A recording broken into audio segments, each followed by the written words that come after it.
All right, it is Thursday night in Tooney Town, and that can only mean one thing. It is time for Tooney Talk TV. Folks, I am Marvin, and I am the Movie Monster, and we are excited to present to you a panel to talk to you about all the latest and greatest pop culture goings-on of the week. But I can't do that alone. I am just one monster among many, and that is why I always am joined by my friend and fellow monster, the one and only, the master of the tiny tank top, Mr. Kevin Apollo, my friend. My brother, how you doing, man?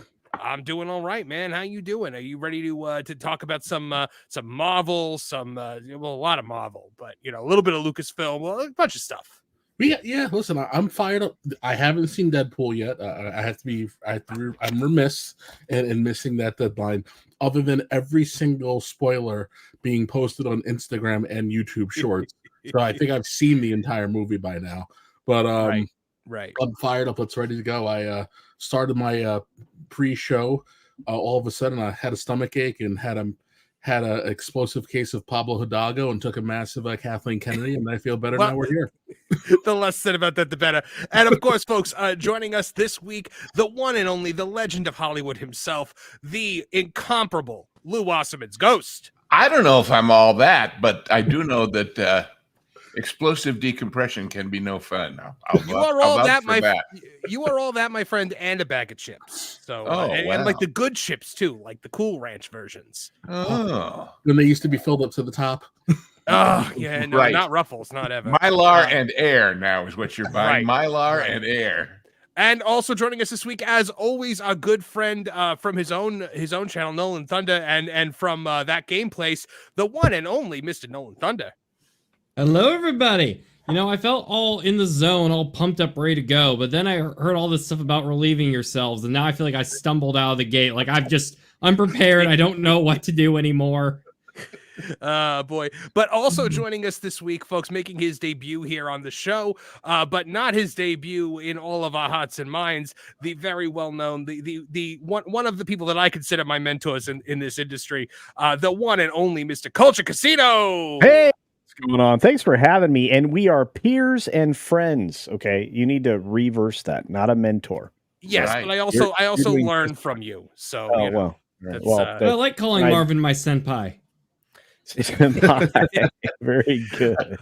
So, guys, it has been an exciting couple of weeks in Hollywood. And, of course, I'm the guy that started a pop culture news and information YouTube channel and then booked a vacation to go away the week that Deadpool came out and the week of San Diego Comic-Con. So I find myself now playing catch-up because, I've done the typical amount of I've had the typical amount of luck that has followed me around my entire life.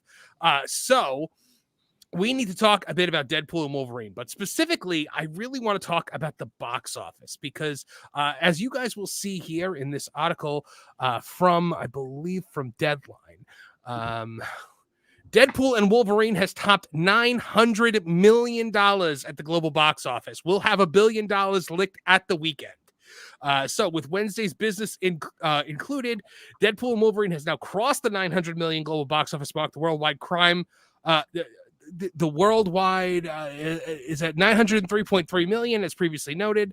BFFs Ryan Reynolds and Hugh Jackman will carry the Marvel Disney hit across the coveted $1 billion threshold this weekend. It is also $431 million domestically, which makes it the #1 domestic movie of all time for R-rated films. Finally topping The Passion of the Christ, which kept it going for like over 20 years. And now, if you remember The Passion of the Christ, churches were busing entire busloads of people to the movie theaters to go see that. That just really speaks to just how many people went out there and saw this movie. My goodness, Kevin Apollo. Listen, I think people want to have fun again at the movies. It gave you an excuse to go out there and see it multiple times. Again, I haven't seen it yet, but the enthusiasm for this movie, I haven't seen anything like this in a really long time. Like we're talking like, pre-Infinity War levels of hype for something, and it's just nice to see that the silly junk food movie gave everybody what they wanted, and we're getting to have fun in spite of all the standard outlets doing their best to the poo-poo in everybody's parade. Now, Culture Casino, we have now seen Deadpool and Wolverine about to cross $1 billion. We have seen Inside Out 2 cross $1 billion. We've seen Twisters do amazingly well. What is the lesson that should be learned from this, and what is the lesson that will be learned from this? Well, I mean, Hollywood always takes away the wrong thing, and Lou can speak more on that than I can, just with sheer volume of understanding. But at the same time, when you look at why these films performed as well as they did, was exactly what Kevin Apollo just said, which is this: everybody just wants to have a good time. They don't want to lecture. They don't want proselytizing. They are not enjoying the message. The message drives your customers away. So, stop doing it. Stop trying to, engineer society, socially engineer society into this, one world government loving, group of humans. That's what all of this is. So anyway, there you are. And the numbers say it's not even the message. It's the fact that they're lecturing at you. There's a very interesting article on Breitbart by Nolte, and he said, look, 60 million or whatever it was people voted for Hillary Clinton. If you got a fourth of those to go to any of these movies, they'd break into the stratosphere, but none of them do. So even people who may like the message don't want to get it at the movies, for God's sakes. Yeah, apparently that's a good point, Lou. But now, Lou, what is from a Hollywood perspective, how easy is it to sway the Hollywood kind of consciousness? Like they kind of went all in on this, and now all of a sudden the box office is telling them a different story. Do you think that people are smart enough or humble enough to go with where the business is seemingly going, or do you think they're going to dig their heels in? Well, you see, the problem, the very first article I wrote for that Park Place way back at the dawn of time a couple of months ago was about the lead time factor. And the fact that when you think you're at the forefront of the wave of history of the future, and then it takes you 3 or 4 years to make a movie to prove it, you're behind the times already. Mm-hmm. So when you say, will they notice? Yeah, they'll notice. This is how they keep score. Will they do anything about it? Well, it depends if the boss cares to notice, because they want to keep their jobs. The number one motivating factor in most executives' lives about making a decision is, will I have a good excuse if it falls on its butt? Mm-hmm. And so, I mean, that's just true. That's just true. And my classic example, old movies. So for those of you younger, you may or may not want to go look at them. One of the movies we did happily on Genre Guys was The Sting. The Sting was an enormous hit. I mean, a hit beyond belief. For its day, it was Deadpool and then some. Especially because it didn't cost that much, even with big stars. But The Sting was what? It was 1930s, a brown color palette, and Scott Joplin. And it was, why can't I think of the name of the guy that directed it? But anyway, and Redford and Newman. So what did Universal do next? They said, we'll get the same director, George Roy Hill, and we'll get Redford, and we'll get Brown, and we'll get that period, and we'll get that music. And they made a movie called The Great Waldo Pepper that was an absolute bust and deserved to be. Terrible picture. But the guy who greenlighted it had an excuse. The excuse was, well, The Sting made money. Why shouldn't this? So if they're all looking over their shoulder every day, that's the problem. So will this message take hold? Maybe. Will it happen fast? No. Are there 4,300 pictures in the pipeline already that go absolutely in opposition to this message? Yes. And then, of course, we go from Hollywood, i.e. actually selling tickets at the theater, to streaming and everything else where the scoreboard is not how many did you sell, it's how many decided to re-up for another month. Right. And also got a new panelist joining us right now from Bounding Into Comics, the editor-in-chief over there, the one and only incomparable Spencer McCooley. What is going on? Happy to be here. I had no idea that the panel was going to be so packed with all of my good friends. What is going on, everybody? Culture, we like I just to had to be back. It would not be complete without you, Spencer, truly. Oh, Spencer, Lou, that actually means something. We're talking, Spencer, about the fact that Deadpool and Wolverine has just surpassed $900 million at the box office. I'm kind of genuinely surprised it hasn't gone over $1 billion yet. I'm kind of actually shocked at that. They're saying by the end of the weekend. Has it gone to China yet? Do we know that? I'm not sure if it opened in China yet. Culture, do you know? Yeah, Culture doesn't know either. I don't. I think they actually. I think it may have actually opened there. I will double check for you, but I don't think I hadn't heard yet. So and you might ask the question about whether they'll get the jokes, because it is a totally different culture. It is. How will they translate them? You know. It is. So, my favorite thing about this movie, though, has been the absolute meltdown that it has been incurring in the shill media, because IGN has had just a hate, just an absolute hate stroke going for this movie since the moment it came out.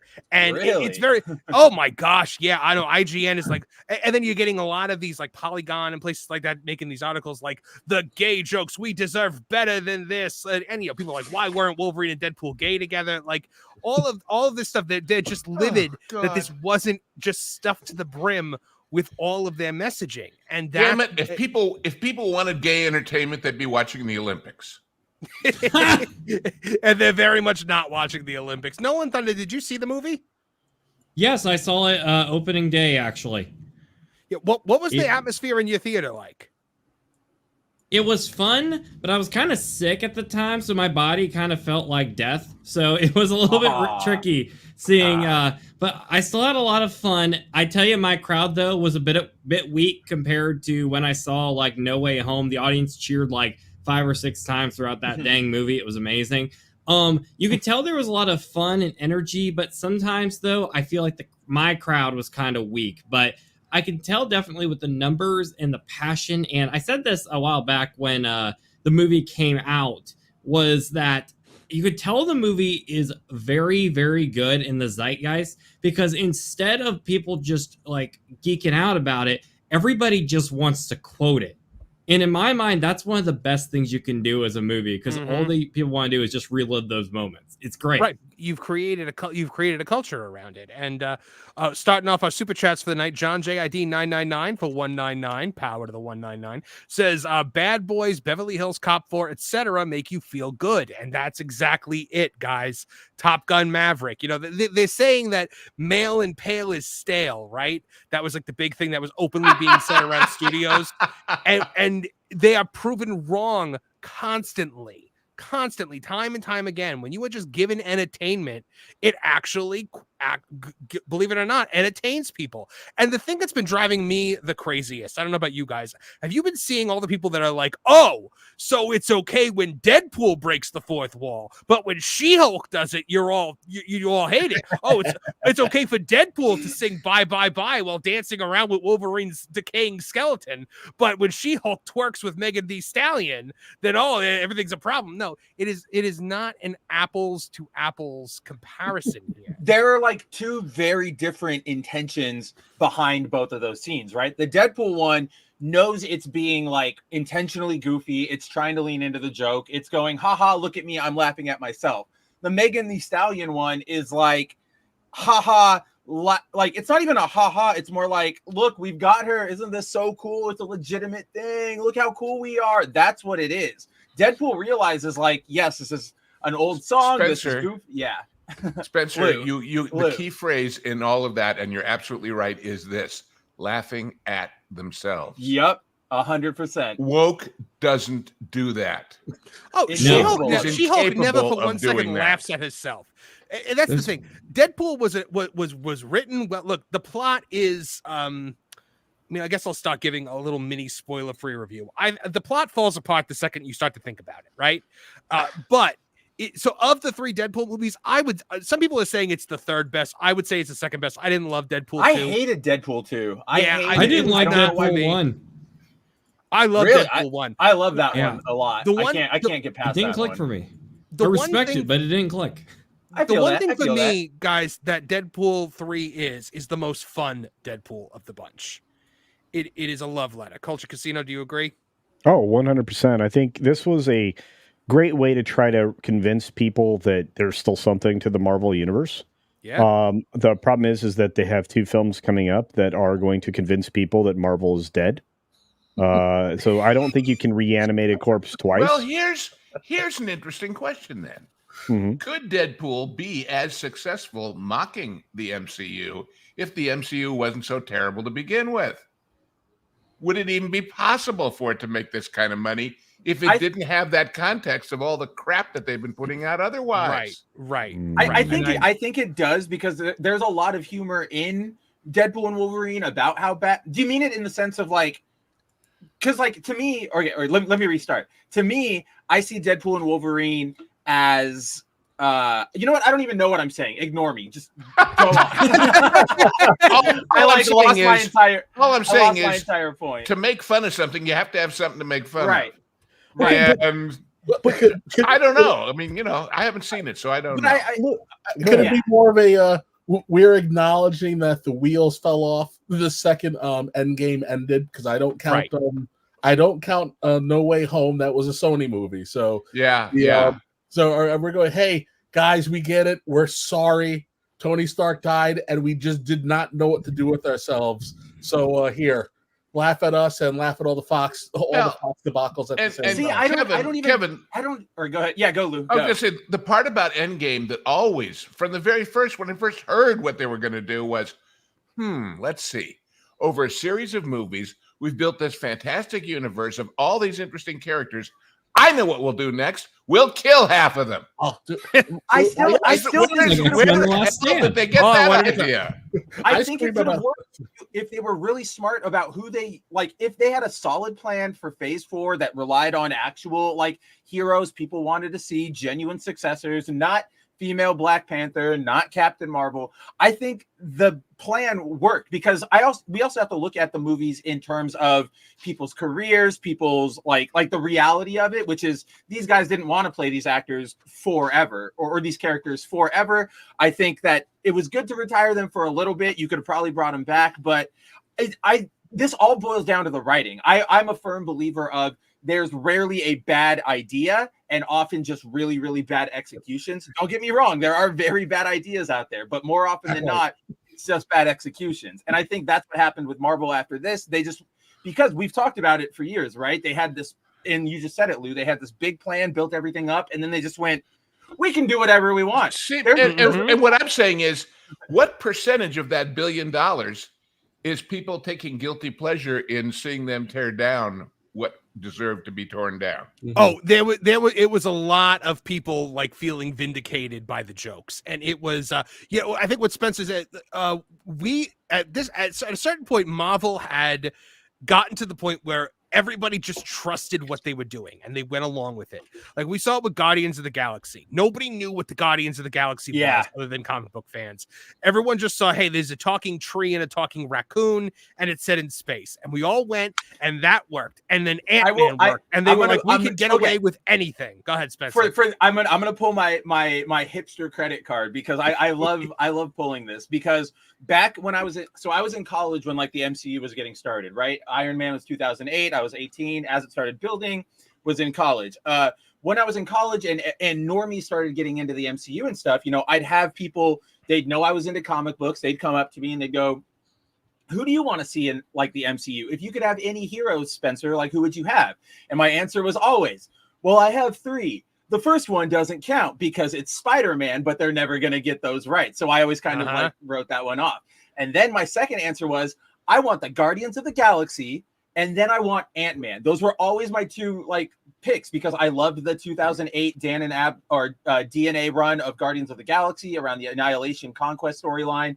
And then I loved the Scott Lang run of Ant-Man. And I would always tell people these two, and I would get the blankest looks like, okay, maybe like Ant-Man, they could probably like in their head sort of get an idea, right? They're like Ant-Man, small, okay, whatever. But Guardians, they're just like, what are you even talking about? And I would just have to be like, don't even worry about it. It's not happening. And then lo and behold.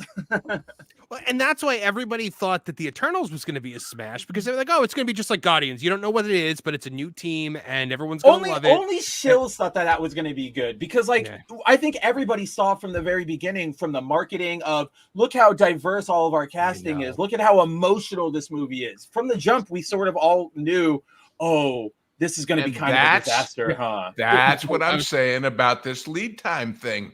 That was all of these things take 2 or 3 years to happen. And when they start from the motivation of, oh, we're going to continue the vanguard of social engineering, oops, what if it changes? Well, what if the and audience that's says no? When you look at the time it takes from concept to creation in the movie world, like it feels like Victoria Alonso was fired 100 years ago, and we're still her name is still on everything that comes out. And that's I have not heard that name in many years. I know. Go ahead, Kevin. You're very kind, Marv, because Victoria Alonso was the patsy. She got hired to be the protege. She was told what to do. She was hired because she was going to do what she was going to do. A certain hat-wearing someone keeps getting away with getting a lot of credit he doesn't deserve, and because he's trying to pull his butt out of the fire now, we're gonna watch him steal someone else's credit again. But I guess my question is for Lou. So as Hollywood makes the arduous effort to turn the aircraft carrier on a dime, is there ever a backup plan for, hey, what if we get this wrong? Like there's got to be that one person room who's like, I don't know, boss, and they get fired. Or they get shunted off to a project nobody cares about. If you say, hey, Kevin, maybe this isn't the best idea, you get assigned to going to develop like Echo Season 2, Cloak and Dagger Season 2. Like you don't get a real office anymore. It's like an Office Space, like when they put him down in the basement. That's what happens to you if you question Kevin. No, but see, look, guys, like I said, all of these people are covering their own asses. All of these people are about keeping their jobs and their perks and their titles and their expense account and their goodies. So they got to have a good reason for it to fail that doesn't reflect back on them. So that's how you come up with the desperation inanity of, well, it's hot in Florida in summer, so people aren't going to the parks. Right. Or the Olympics are in Paris, so people aren't going to the park. Or... And like I said, the quote that we got from Bob Iger yesterday they dropped that for Doctor Who, right? Oh, the Doctor Who first episode, the ratings were so bad because it was so nice out. Everybody, it was so nice out in England. Bringing up Doctor Who is an interesting point. You do know about the premiere of Doctor Who way back when, right? No. Do you know what day? I know the only one alive. Do you know what day Doctor Who premiered to absolutely no ratings? The same day that JFK was shot. So surprise, people weren't watching a science fiction. But but the point is that they talked them into running it a second time, and people sampled it and got into it. Right. Yeah. There are no second times anymore. No, there aren't. And when it comes to Doctor Who, also is that show grew in popularity from that point forward, and it became kind of a sensation of the time, and it was, slightly ridiculous and well written and occasionally funny, whether on purpose or not. And, and it became a classic, and then it went away for a while, and then it was reintroduced, and the crazy man that reintroduced it did a great job at the beginning, but when he came back to get another run at it, we've got nothing but sadness and disappointment. But it's not his fault. You're all racist. That's probably true. Why are You know what it reminds me of? It is the equivalent of Tony Stark was the biggest hero in the MCU and then came back as Doctor Doom. Well, I'm sorry. I didn't mean to. That's what it was. Yeah, no, and there's two parts about a big chunk of why I think they struggled with Marvel is whether they meant to or not, all roads led to Tony Stark. Everything involved the Stark. So once you pulled him off the board, where are you supposed to go? You can only invoke his name and not have him show up before everybody goes, well, I don't care. Iron Man's dead. And then oh crap, I lost the what my Doctor Who point was, but it's a bizarre short-sightedness. Also, it's like you made me think about Iron Man, and you're gonna kill your merchandise driver. Like it's like what are you doing? Like I get it, you need the big emotional ending, blah blah blah blah blah. But there's a very interesting parallel, Kevin. There's a very interesting parallel between Doctor Who and Tony Stark, and that is this: they're wise asses. Even mellow Tom Baker Doctor Who is a wise ass compared to exterminate. We are taking over the world.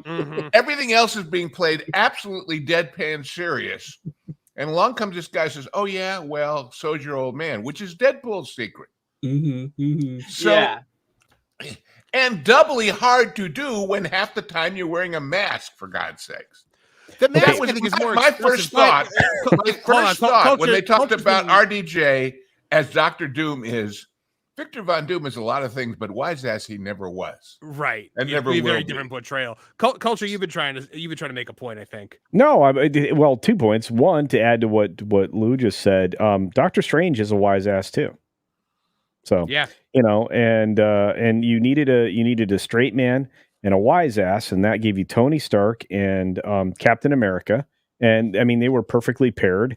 And, everybody else had a subtle sarcasm or irreverence to them, but it wasn't like Tony Stark. And set that all aside.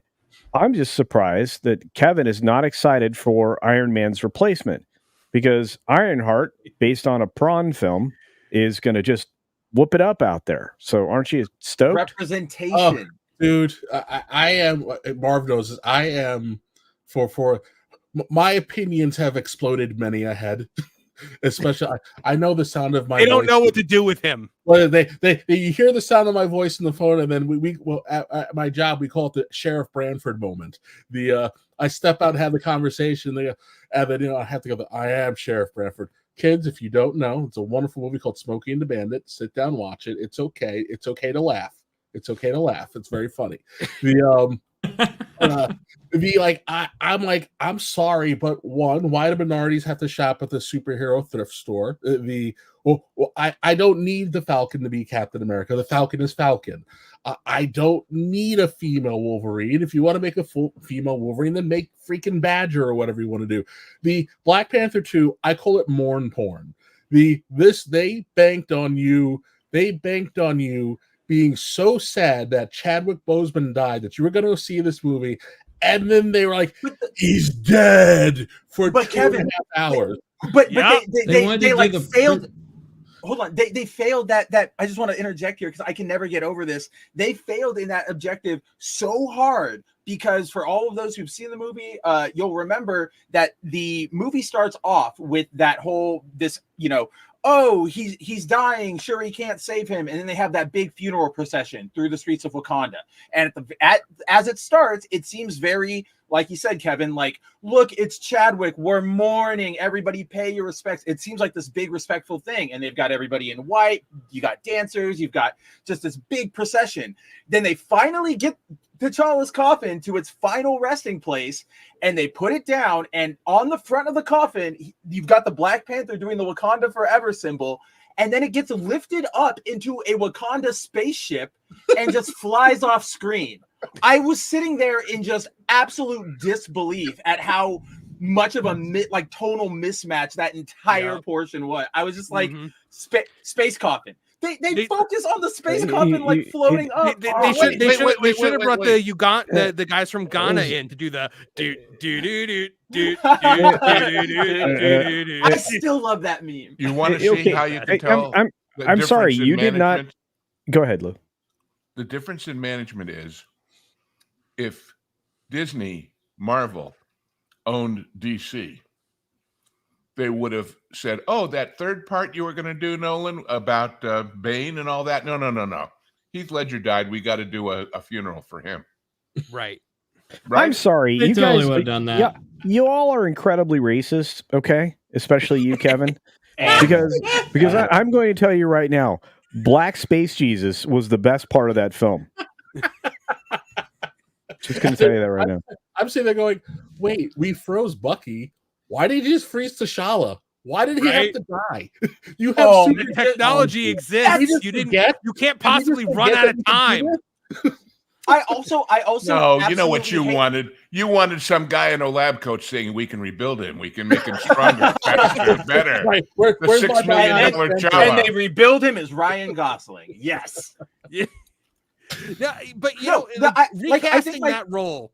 Or go ahead, yeah, Recasting Marvin, that role yeah. would have been. It was what Chadwick Boseman wanted. Oh, But I'm It's telling what you, man, everybody wanted. yeah, Kevin, Chadwick Boseman's brother said they wanted the role recast. I'm telling you, Kevin Feige and Victoria Alonso could not wait to get a woman into that costume. Could No, of not course wait. not. Oh no, they were chomping at the bit. Culture, you look patiently waiting. I don't know about that. But no, they were definitely waiting for that moment. But what is so disgusting to me is that they did that for Black Panther, and then they had their racist moment and decided it's okay to recast, Thunderbolts. We're gonna recast the president. Yeah, gonna make it Thunderbolt Ross. Yeah, no problem there. We're good. Yeah, President Ross. Howard and poor Thunderbolt Ross. The only two people recast. Edward Norton. Don't forget Edward Norton. Edward Norton. Edward Norton. Well, Edward Norton kind of deserved it. I'm sorry. Yeah. That was not the best Hulk ever. But I'm sorry. It just wasn't. I mean, Banner was better. Anyway, so sorry. But no, there's a reason we never got a Hulk standalone film, and we probably never will, because Universal is never going to let go of the rights that control him in that situation. Because you can't top Bill Bixby. That's why they haven't made one. I wish that were the case, and it would be in my book. But no, they can't use him. They don't have those rights for that situation. They can use him in the team up movies. He cannot have a solo movie. Can he have a Disney Plus series though? Like, could they do like a Planet Hulk like on Disney Plus? They probably could, but that I don't understand, and I still don't understand this rights deal, which allowed somebody else to make 2 Hulk films before it got over to Disney, but Disney can't make a whole. It doesn't matter, regardless. It's more that Disney doesn't want to share culture. They know they can go out and do it. Like Universal's like, hey, Hulk's here, and they're like, but that means you get like $4. I don't want to do that. We need it to pay off these lawsuits. Well, but we needed to pay you for Hulu. Can I break a news on Hulu for sure? Can I break a news on that front, because nobody's talking about it, and I was going to do a video on it, but it was going to do it. So like I could not talk for 10 minutes about a legal subject, but I'll do it real quickly. Disney, you wouldn't know this unless you read the financials, which I'm a silly person. I do that. But so did the Deadline, which I never thought would happen. Somebody at Deadline decided, hey, let's take a look at what these numbers are. And they discovered Disney wrote a $101 million check for a legal ruling that they lost the previous quarter. Then in this last quarter, they wrote another giant, tens of millions of check again for another legal ruling.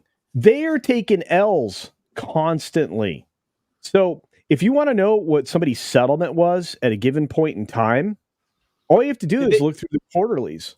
Did they say which case it was? And that amount they paid doesn't include all the bad lawyers that got him to lose the case. Exactly. It's just how much they had to settle for. So like they have a potential over $1 billion lawsuit right now with some ladies that they decided, they weren't going to pay the same as the dudes. That's going to be a rough one. And then they've also got a couple a shot mandate lawsuits going out against them, like 4 of them right now. They do, and that could turn into a class action. Then they just did an elderly discrimination case that has a ton of merit, and thank you for putting me on that, Lou. And then, I'm going to keep going because they are involved in 14 different suits right now that are going to have an outcome. And the Gina suit, right? Yeah. Boom. You got right where I was going. When it's the science of listener attention. Well done. So, but yeah, that last lawsuit is the Gina one. that will be amazing because we'll be able to look at the quarterly when that thing settles and figure out exactly what they had to pay her. Just Look, that'll be that. It's not going to settle right away. No. And here's the big part of that. All of this discovery, all of this looking into, send us all your emails, all your internal stuff. Somebody somewhere, I guarantee you, is going to say, well, let's do to her what we did to X, Y, And then, Z, Q. And then it goes. And then suddenly it's like, a cast of thousands who you'd admit doing the same thing to. I guess they're going to want their little day in court and their payoff, aren't they? You know what?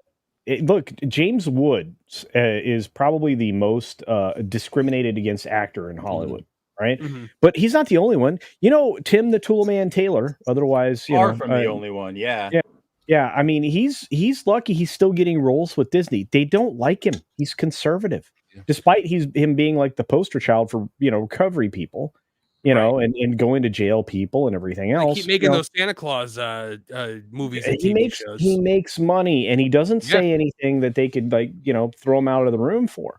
But he's not the only one either. I mean, Chris Pratt. Chris Pratt is a religious man. He's a good man, like Denzel Washington, a religious man, a good man. But there are certain studios that won't bring these actors in anymore. Disney is fine with Pratt going and being Jurassic guy or Mario or whatever, because as far as they're concerned, he's not making them money. And he's got wrong think. This is going to end up a hot mess because, as Lou said, and he's 100% right. When this happens and we find out, it is going to it'll grow exponentially. We won't even understand the growth factor because it's been done to so many people. Because we look, we can all love Gina as much as we do, but she can't be the only one that they built their own little GoFundMe to go after. She can't be the only one that they said, come in for a struggle session with 75,000 people telling you what a bitch you are. She cannot be the only one. Okay, but to that end, real quickly, and correct me if I'm wrong, but wasn't Letitia Wright who replaced T'Challa in the Black Panther role?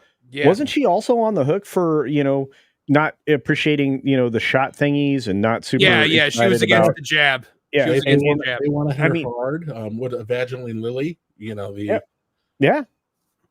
and I mean, to be fair, they did not give her what she should have been doing. By the way, there is a rumor out there, which I believe, that her role was significantly reduced in the third film. Oh, I believe. Yeah. So, but we are going to start to see just how dirty Hollywood is, and now they're aiming at not just Christians and white people like me. Although I'm white presenting, I'm not all white, so whatever. There are no white people like you. Well, thank you. There are no people like you. I don't know about that, Lou. I feel like I'm a dime a dozen. But back to it.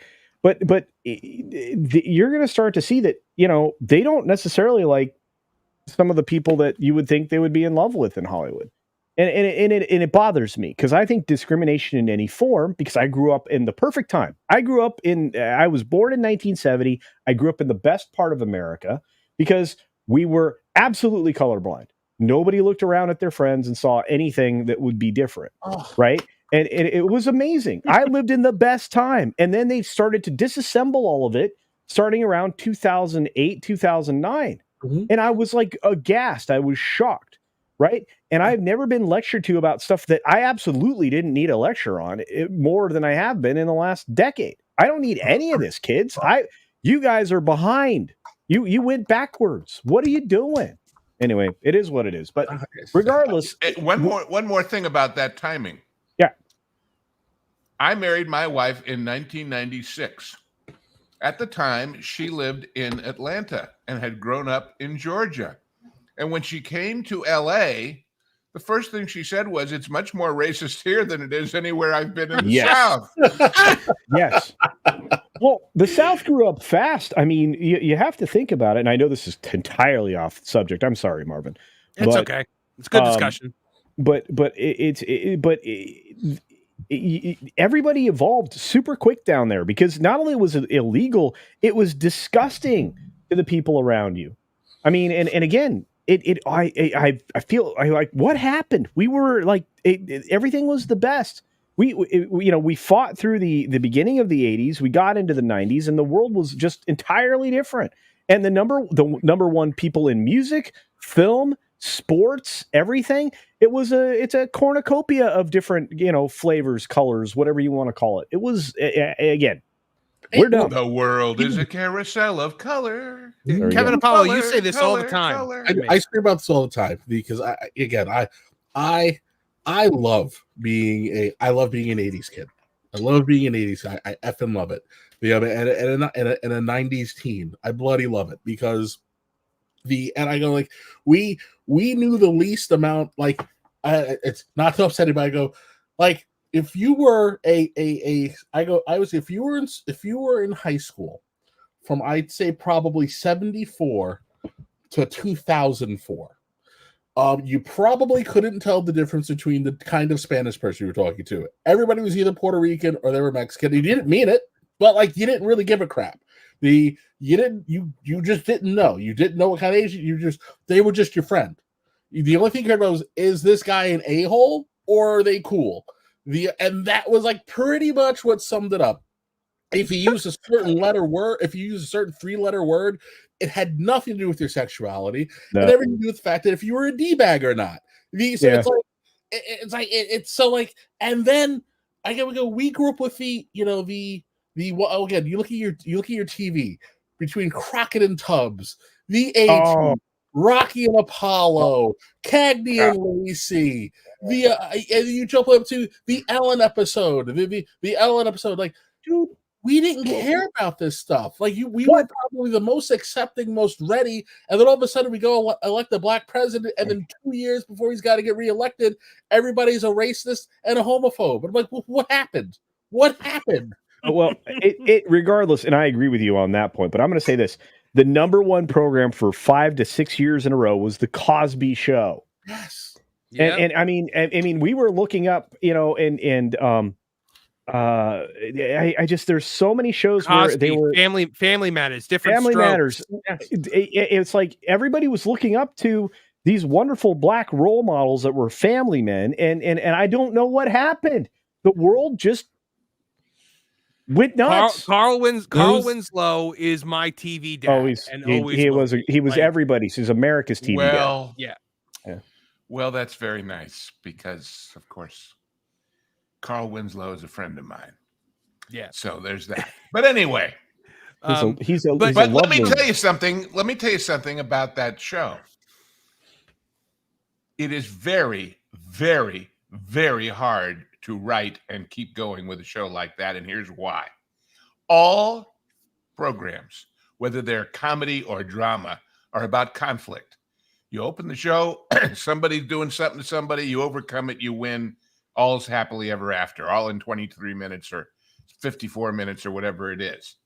The problem is that nowadays, it seems to me, so much of comedy, so-called comedy, it's about malice. Yeah. Family Matters and shows like it were about misunderstanding, because when everybody loves everybody and they're all a family, there isn't a mustache-twirling villain to go after. There's a mistaken understanding to go after, and that's tough to write well consistently. Well, okay, so and for a while I thought the guy that could do that for a long time was Chuck Lorre, right? Because that's all he is about. His shows are malice. His shows are rude humor between people that are either supposed to be friends or love each other, right, Lou? So you end up with things like Big Bang Theory, where after the 3rd season, if you turn the laugh track off, they are terrible to each other. Awful. The worst people since the cast of Friends. Like, and the thing is I thought Chuck Lorre was a genius. I really did. And then I watched an episode with no laugh track, and I was like, oh my. this is just plain uncomfortable now. Well, So you know, while we go still ahead. have culture, I do want to move on because there's another Oh, sure. topic I Sorry. want to get Sorry. to. Let me get to 2 super chats real quick. John JID for 199 says the opening scene makes you want to dance a little. He's talking about Deadpool, and that is 100% true. 100% And right. the dance that every 90s kid knew by heart. I mean, you know, people were always doing it all over the place, the bye bye bye dance to NSYNC. And for $10, friend Kevin Haggerty checking in says, let's just call it what it is. Disney has just been plain bad. They got too high on their own success and started phoning in their product and took the millennial fan base for granted. That's, I think, dead on. That's dead on.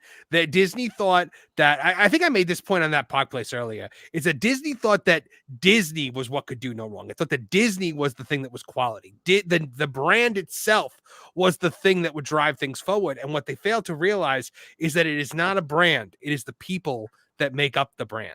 We see it with companies like Rocksteady, where they can produce the Arkham games, but then everybody leaves, and now it's still called Rocksteady, but then they do the Squad kill the Justice League.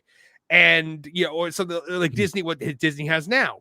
Whereas all of the Imagineers for the parks all left, and all of a sudden now Universal is going to... So one of the things we saw in that Park Place earlier today is, so Disney has got to pay likely Universal another $5 billion for Hulu on top of the $9 billion they've already paid. Yeah, somewhere between $5 and $8 billion. Yep. Right. Epic Universe costs a reported $3 to $4 billion to make. Yeah. So Disney literally paid for Epic Universe. Yeah. No, and not only that, they're going to pay for the further expansion, because they're already working on the second phase of that park. It's going to be enormous. Right. And new phases on the existing parks. They're going to put Zelda in where that Atlantis stuff was, and Islands of Adventure. Yep. And Pokemon too, I'm hearing. And they're not lying down. What about this parade and this nighttime show that are going on? So I want to show you guys one thing. The people of Orlando were shocked the other day because it seemed as if Aegon Targaryen had invaded. A dragon was spotted flying over Orlando. And this is brought to you by some handsome red-headed devil named Marvin Montanaro, who might be a movie monster. So citizens and visitors of Orlando, Florida were left wondering whether they were suddenly transported to the land of Westeros this week when a flying dragon was spotted hovering over the city. But this was not the launch of a Targaryen invasion or a tie-in with the recent season finale of House of the Dragon. Rather, it was Universal Studios testing a feature that's going to make Epic Universe even more epic. So, you know, I go on to, so you have to see this to believe it. This is, hold on, let me I have so much context for this. I can't wait. Yeah, please do. All right, look at this. Look at that. I cannot believe that is a thing that exists in reality. That's more convincing than those found footage UFO videos.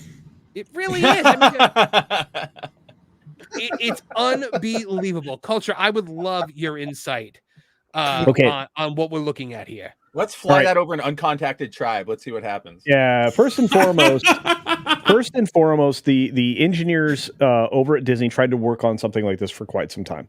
They had various different UAVs, let's say, that were capable of doing some amazing things. They had some that they were going to be adding to one of their water shows in the Animal Kingdom, that used to have floating lotuses and stuff like that. But before that, they were supposed to actually fly Ekron over Pandora. Yes, I had heard about this. And they were real. They could happen, but because of Disney's own flight restrictions that they had in place over the park, and because these were drones that were of a certain size, they would have had to roll those back.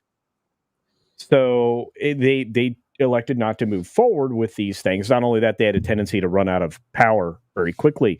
It seems like, and again, I might not know these people, but when people moved on from Imagineering, they took the things that they learned there and they went on and crafted better things. Mm-hmm. So there's that. So isn't it funny how that happens? Yeah. Well, I mean, look, a lot of people like Bob Gurr was not consulted on the Yeti in the big attraction. In the Matterhorn. Expedition Everest? No, Expedition Everest, over in Florida. Right. And what he said is, why did you build this so that it takes so much power and effort and engineering? We would have just made it a marionette. Yeah. It would have been way easier. Well, so let's just say that these elements that they're adding on, not only are they convincing, but they're going to work, and they're going to work maybe not just during the day. They're going to be at night. Maybe you'll see them a little bit more illuminated at night. Self-illuminated if they do that, or will they have to have spotlights? No. Well, okay, so wow. Okay, so there was this really weird thing they were trying to do back in the 80s at Disney. About 82, I would say. Do you remember this thing called Epcot when they put that out there? I vaguely heard of it. Yeah, they were working on electric wire illumination, man, I can't even say the word right. But anyway, EL wire, right? And what that would do is you could change colors of this. This is way before LEDs. You actually change the color of the white, the light in the wire. The wire itself would change colors with it, just depending upon what was running through it as far as current goes. So you could actually get it to glow. And it was much more efficient than neon. It was obviously more lightweight and things like that. So you had that. But then they went into using fiber optics to do that, to do illumination. Now you have two different kinds of fiber optics. You have side lit, and then obviously you have just regular fiber optics, which passes the light straight through like a pinhole. But the side lit, then if you shone whatever light through, you could get it to do what it did. So that's kind of what they did to do the original lights in the sidewalk. They also used the pinhole style fiber optics to put in the concrete, where it gave you that star pattern when you were walking, through the main plaza area. Regardless, adding illumination isn't all that hard. So if you side lit fiber optics, or you use the EL wire will give you better illumination of one particular color. So like I said, it's all going to come down to I have shown pictures here. There's a big British yacht maker that has fiber optic, I don't know which of those technologies, in the deck of their boat that goes out in the ocean. And somehow salt water and the ocean don't hurt it. But power washing at Epcot does. Well, again, it's different technology. And I think they used water-resistant LEDs rather than fiber optics, which work, rather than any of this other technology, for an unknown reason, because probably they wanted to do patterns and things like that, which, again, they could have prevented all of these problems. They just didn't figure out a way to do it. Anyway, regardless, what I think will be great is if these are able and capable, as I've been told that they can do, be illuminated at night. Because wouldn't it be awesome to see a dragon flying at night? For sure. It's cool to see a dragon firing. Don't the ones in How to Train Your Dragon glow at like some point? I feel like Toothless like glows. You could the Night Furies I think fly and glow. So that would be super cool to see. Yeah, and obviously it's for the How to Train Your Dragon Isle of Berk. That's not been confirmed, but I mean, come on, it's the dragon area. It could. I think I said in the article it could also, in theory, be for Harry Potter because they're doing the Fantastic Beasts thing for whatever reason. But it's got to be for How to Train Your Dragon. It's going to be amazing. Oh, new panelist joining us right now, but not new to the show, ladies and gentlemen, from That Park Place, the one and only a good friend, Lorne Connor. Yeah. Lorne! Hey guys. We always love Lorne, I have you seen what's going on with this dragon flying over Orlando? Yeah, I saw some of the footage that came out, but I haven't really been following it all that closely. It looks cool, though. I'm kind of anxious to see what comes out of it. Now, Lorne, when Galaxy's Edge was first announced, were you like me? Were you expecting that there were going to be drones, like you would see X-Wings flying overhead or like TIE fighters flying overhead? No, not really. They had talked about having those kind of things. There was supposed to be like sort of a show that was going on in the park, especially at night, where there were going to be stormtroopers and people trying to find Rey. There was going to be blaster fights and things like that.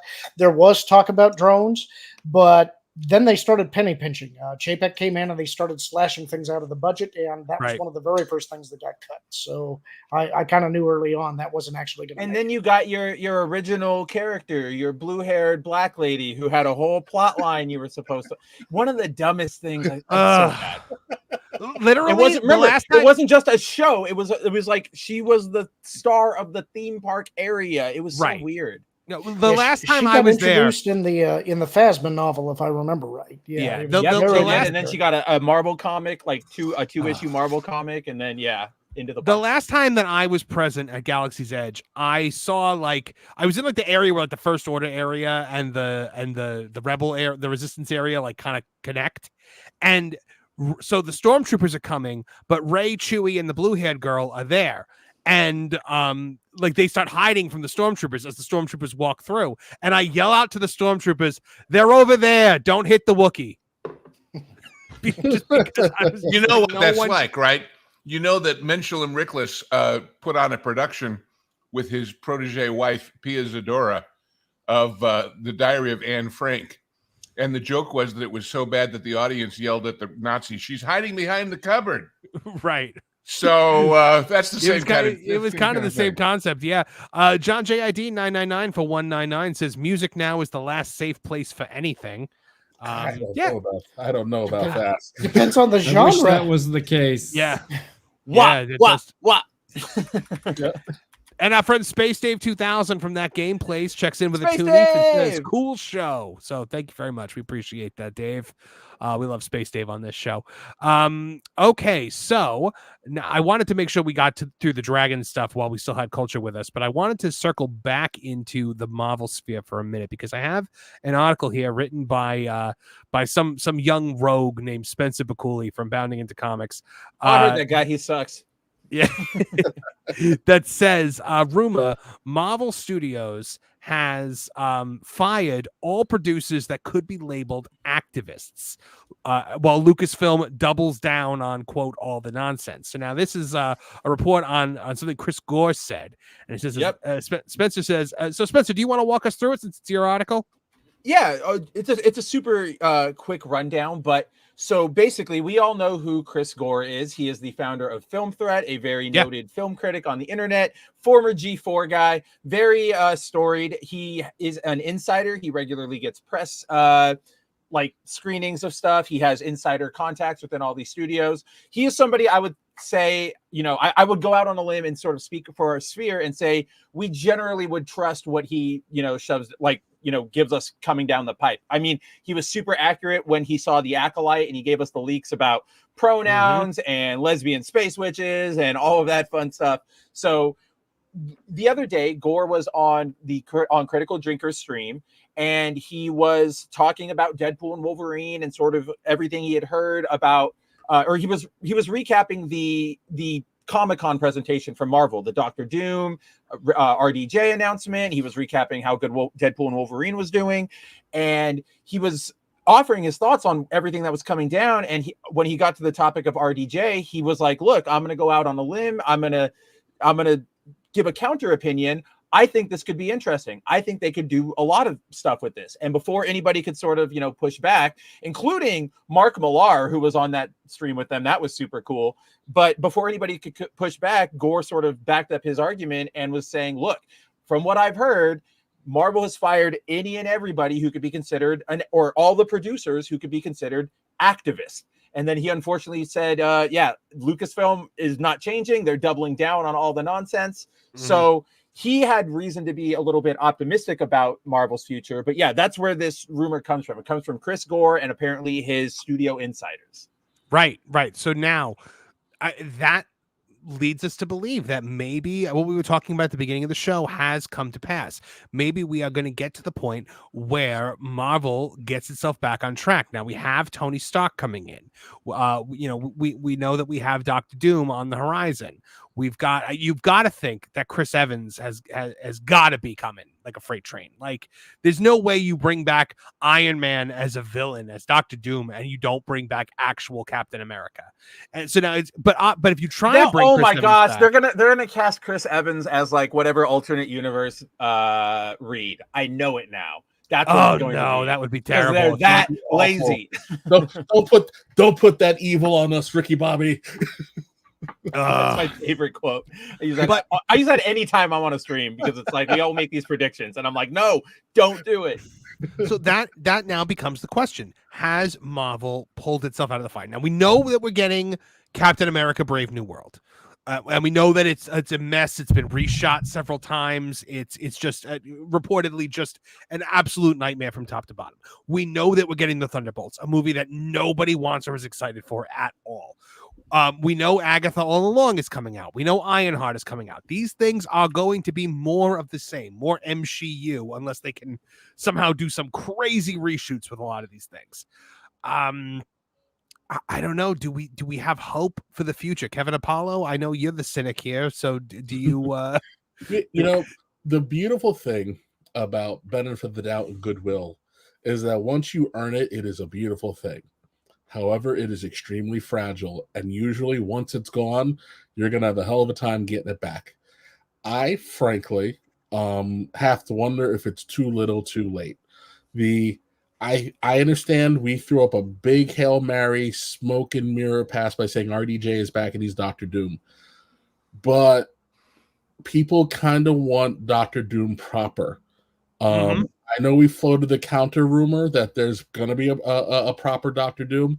Yes, we will talk about that. I think they only did that because the majority of the fandom was like, what the hell is this?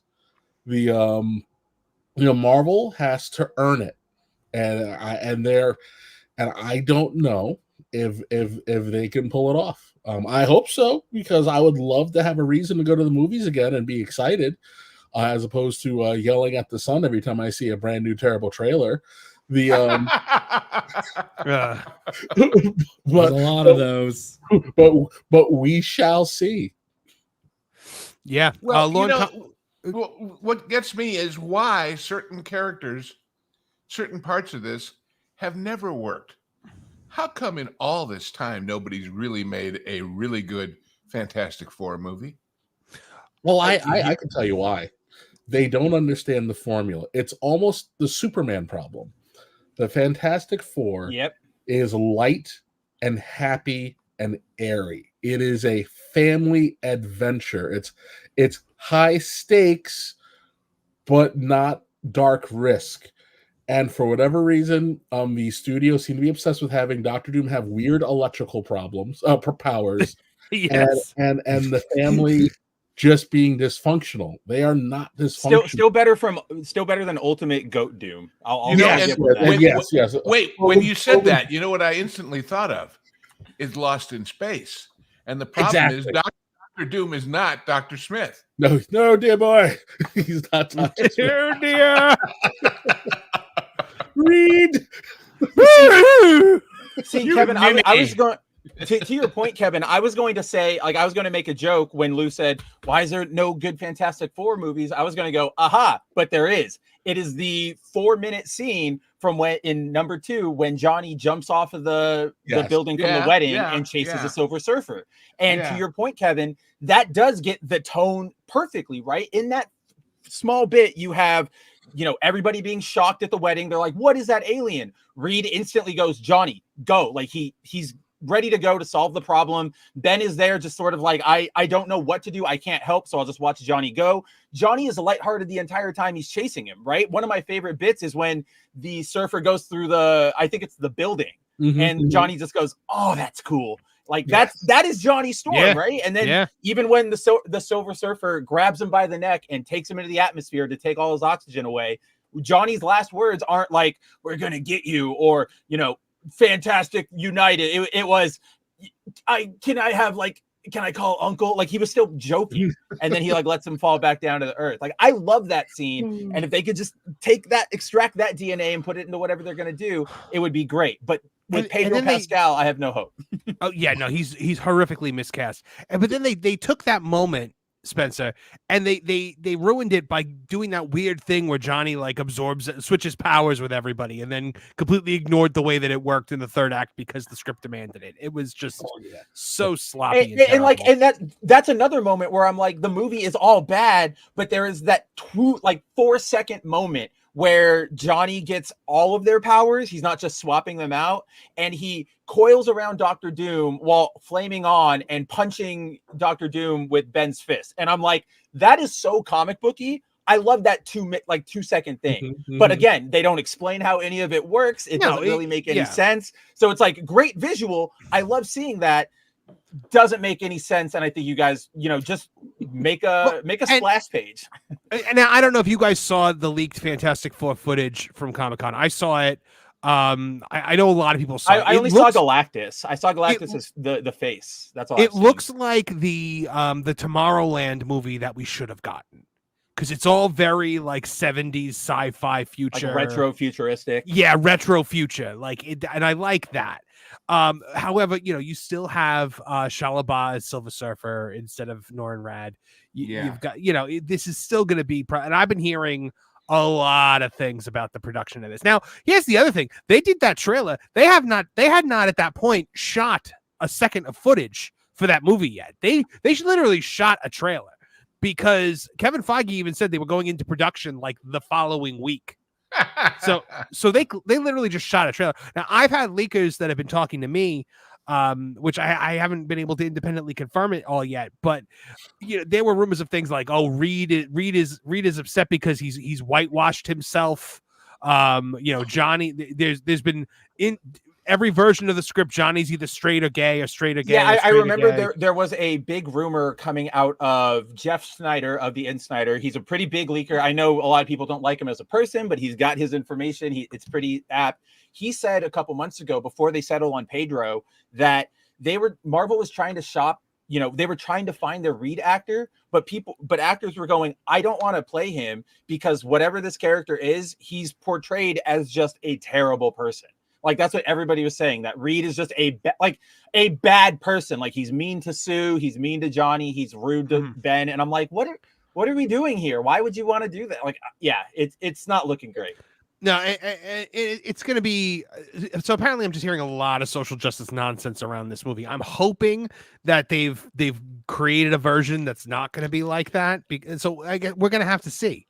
Okay, we're gonna have to see. The biggest thing I have against the biggest black pill I can give is that when they officially announced when they released that image of the Fantastic, like that drawing that showed the cast for the first time in their like suits, when they released that, Marvel, because that was the big Fantastic Four is coming, we've got them all, woohoo, it's here. Marvel released a reading recommendation thing on their website saying, hey, if you're interested in the Fantastic Four, check out these stories. And it was things like, the first Fantastic Four story, the trial of Reed Richards, the battle with Galactus.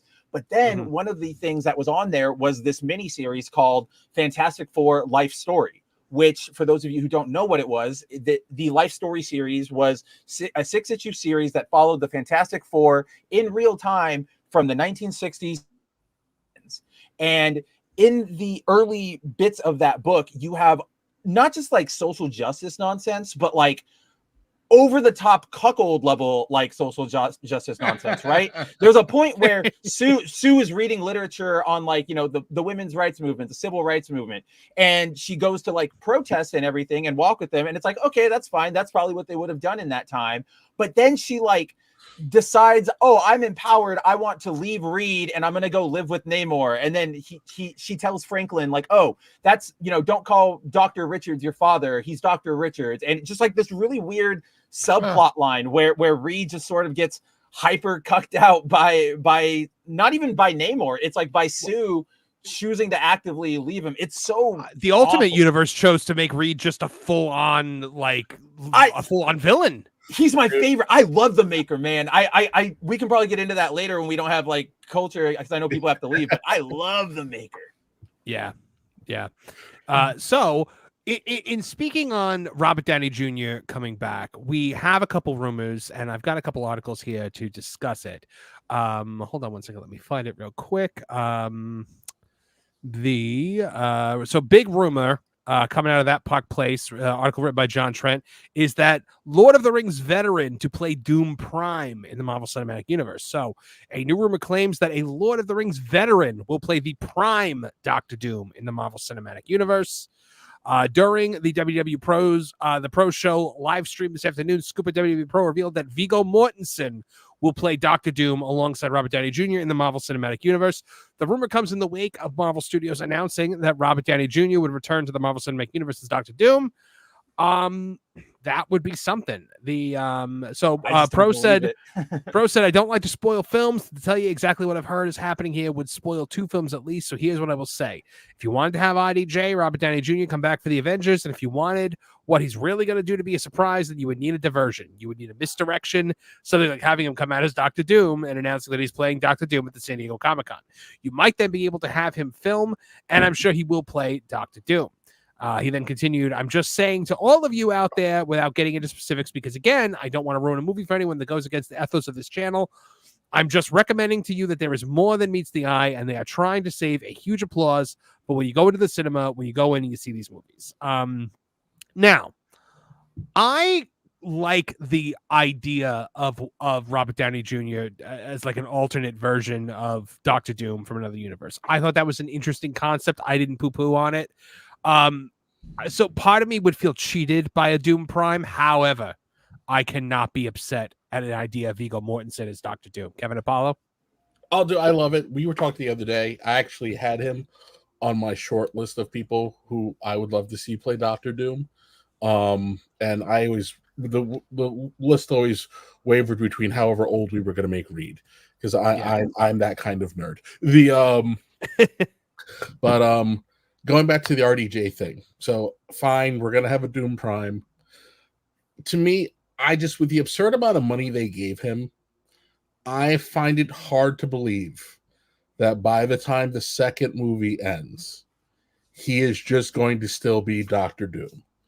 I feel like we're going to find a way to walk out of this movie and reinstall RDJ as Tony Stark, in the Marvel universe. Whether or not he pops up occasionally, but I don't see you giving someone $80 million to play a bad guy in 2 movies. I just unless Doomsday is going to be like Infinity War was, where that was Thanos' movie. Thanos was the main character of that culture. What do you got?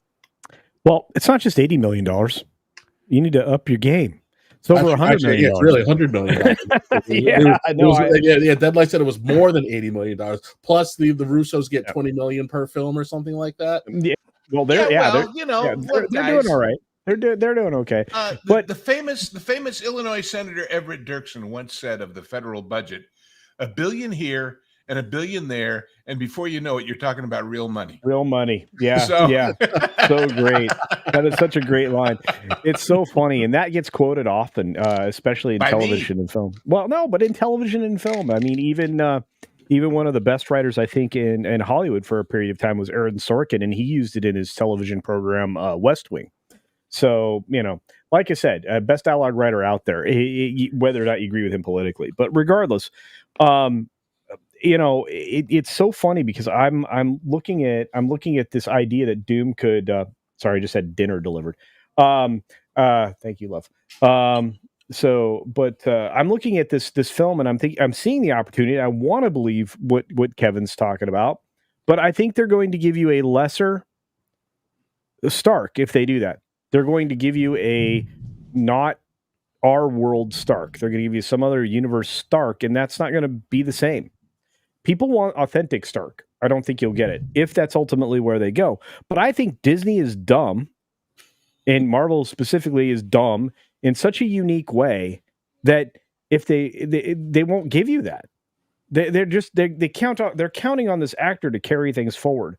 And as much as I want to be positive about it and take what Pro's heard, as gold, because I mean he is 90% right on everything he's ever heard about. I always believe him whenever he has a scoop. So it's just hard for me to swallow that they would do that kind of turnaround.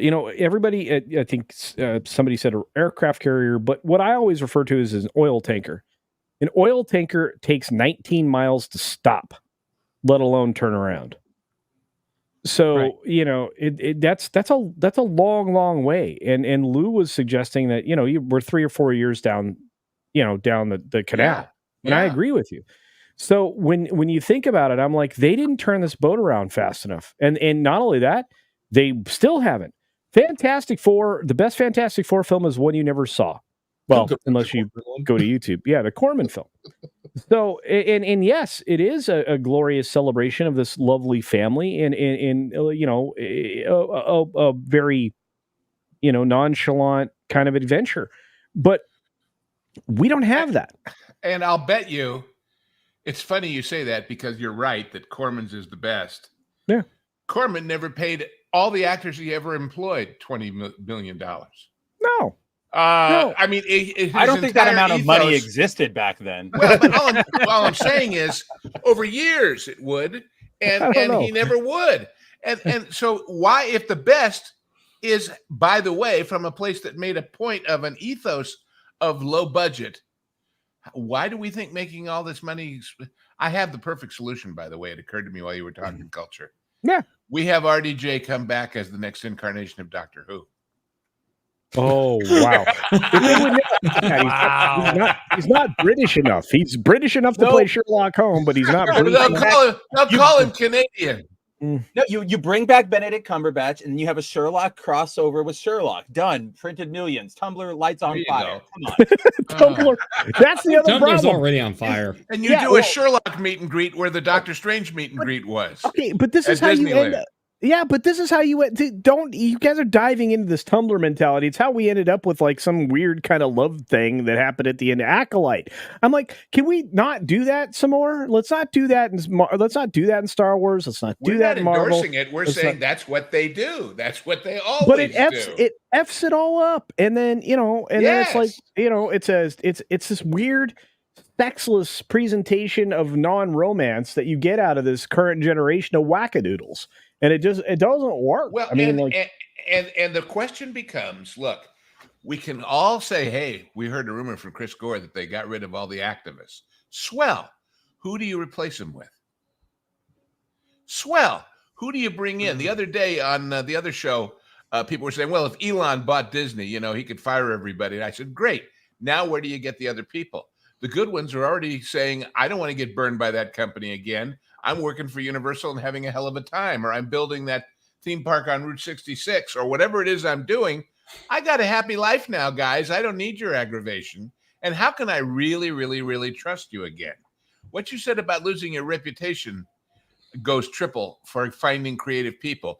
And remember, talking about Chris Gore and Alan Ng, that the bottom line summation of the D-Files was, hey, kids, if you always thought the ultimate, if you wanted to be an animator, was go work for Disney, the technology exists where you can do it in your living room and be almost as good and close enough. And why would you want to put up with that aggravation? What, you don't want to work on Wish and just have a few months to make the movie? And not when I find out that all the guys they pushed out on Wish, they said, well, let's do Gina like we did them. See, I think there's going to be some crossover out of the movies into the animation, into Imagineering, out of the Gina revelations too. It's company policy. I actually know somebody who, I need to not say exactly. I know somebody who left a department that because of that type of stuff. Really? Yeah. Okay. Well, we know the edict went out. Hey, gang, if we make them all these evil old white farts uncomfortable enough, they'll leave on their own. We won't have to make a big deal out of firing them. Right? Well, and they did. They all left, and Universal was more than happy to scoop them all up. And now you're seeing Epic Universe is everything that Disney should have been over the last decade. It's the things that we're seeing, these animatronics that look like they're CGI. They look so realistic. I mean, just the themed areas, the windmill that and bursts the guys into we flames. Used to trust. We see Joe Rohde being toured around Epcot by the girl with the antithesis problem. What's that about? Mm-hmm. He had to know. Think about it too. The premier brands that are coming out of, say, Epic Universe right now. One, you have like Nintendo, like Mario and Pokemon. Those come out of Japan, and they're very, more traditional. There's a reason why anime is as huge as what it is right now. It's because it's more along the lines of what we used to have in like comic books and shows and all that. You have Harry Potter, who's creator has been very much, whether you agree with her or not, has been very much against this sort of thing. And then you have How to Train Your Dragon, which has been very much a family brand, something that the whole family can get on board with. And you're not seeing parks built off a lot of these, brands that push their messaging that hard. And it shows that the execution, whether you enjoyed the messaging or not, has been horribly executed. And when you have bad writing, you get bad product, and no one wants to buy anything based off that product. Okay, but to that point, and I've got to get going, but to that point, I'm going to say this: you're 100% right, Nolan, and this is why Disney does not allow the latitude nor control of a property when they do theme park development or anything else. When they license it, they want to use it for their own purposes. The only exception they made to that was James Cameron and Lightstorm Entertainment with Avatar. And that is 100% why Landau, before he passed away, was like very important to getting Pandora built. Okay. The reason that J.K. Rowling, and this is why what you said was brilliant, Nolan, is J.K. Rowling didn't go to Disney. Disney approached her multiple times. She did not go to Disney because she wanted to have complete control. And she felt like Disney was always Disney. And much like, Mary Poppins, she was worried that her property would be Disneyfied. She did not want that to happen. Look at how many different Harry Potter things you've got. Yeah. And she's been very hands-on with all of it. Like I remember a couple of years ago, Yes. last year, they just started doing things during Halloween Horror Nights on Diagon Alley, because for years she wouldn't allow it anywhere near it. Like now the Death Eaters come out and they do like a whole thing where the Death Eaters are like stalking around Diagon Alley. Dementors! Not the Dementors, the Death Eaters. But yeah, I'll give them time. I'm sure they'll program. Get your program. You can't tell the Dementors from the Death Eaters without a program. Yeah. No, but yeah, they gave her a level of control that Disney never would have given her. That's 100% true. Well, when you say give, it's she took. Mm-hmm. Yeah. Because when you are J.K. Rowling and you do have that level, you have the same power as Elon saying, "Bribe me with money, with advertising." I have to say, go blank yourself. Like the Harry Potter area of Epic Universe is the first area of that park that I'm not super thrilled with. I don't like look, Paris is a great concept for the Wizarding World, but How to Train Your Dragon is a failed not How to Train Your Dragon. Fantastic Beasts and Where to Find Them is a failed movie franchise, and I just don't see why we should immortalize it in a theme park. I guess that it's more about like being in the Wizarding World, but when you start to say that reeks of Galaxy's Edge. But see, it's all about being in Star Wars. It doesn't matter what movie it's in. Well, but the Galaxy Edge difference is they were identical, more or less. This is a different take on the same place. I've been saying if and when Universal builds in England, as I believe they will, if they do Harry Potter there, people say, well, what do they do there? The English don't care. The answer is they do the New York ministry from the Fantastic Beasts stuff. And let's remember, so deeply unpopular. That's the thing. Let's remember this about Fantastic Beasts, because you are absolutely right. It completely failed as a franchise, and they stopped doing them. That's about as bad as it can get. And especially when you're tied to a brand like Harry Potter, that's pretty sad. But let's look at it this way. Fantastic Beasts is basically in the zeitgeist of Harry Potter, more along the lines of the Star Wars prequels. I don't think that there's going to be this big renaissance about a decade later about how amazing and secretly genius these films were. But they didn't ruin a franchise. It's a part of a greater thing. J.K. Rowling was okay with these decisions, and I think it's something people will tolerate, like how people tolerate Jar Jar Binks. Galaxy's Edge, on the other hand, is the example of this is our whole 3-movie trilogy about how much we hate the Star Wars fans. Whereas I think this can coexist, and I don't think it will damage the brand. It could be better. Right. I think people would rather see Harry Potter, but at the end of the day, I don't think that this is going to do that level of harm. Well, speaking of Star Wars, while we're on the subject, and this is something that Kevin and I did a video on just this morning, but I really want to get Lauren's take on this as well as everybody else here. So I was on the Pro Show this week when Chris Gord popped in, and Chris Gore popped in and just dropped a bomb in our laps, and then was like, all right, bye. Like, it was amazing. It was like the first time I've ever been on a stream with Chris Gore, so I wasn't sure what to expect, and he came in and he said something that everyone was like, what? And it has been the talk of the town today, and the article being shared. The article being shared is once again written by some handsome rogue named Marvin Montanero. Kathleen Kennedy ready to retire, but is waiting for a win, according to Entertainment Analyst. So I wrote in this article, Kathleen Kennedy apparently has something in common with much of the Star Wars fan base. She wants Kathleen Kennedy to leave Lucasfilm. But according to Film Threat's Chris Gore, she's only willing to walk out the door under one condition. Namely, she wants to leave on the heels of a massive critical and commercial success. And that's something that Lucasfilm has not experienced in quite some time. How long can you tread water? Yeah, Lauren Connor, what do you think? Do you think that it's possible if she gets even a moderate win that she walks off into the sunset and we can maybe start to rebuild, or do you think at this point it's just too far gone and we have to just deal with what we've already had and remember fondly and leave the memories alone?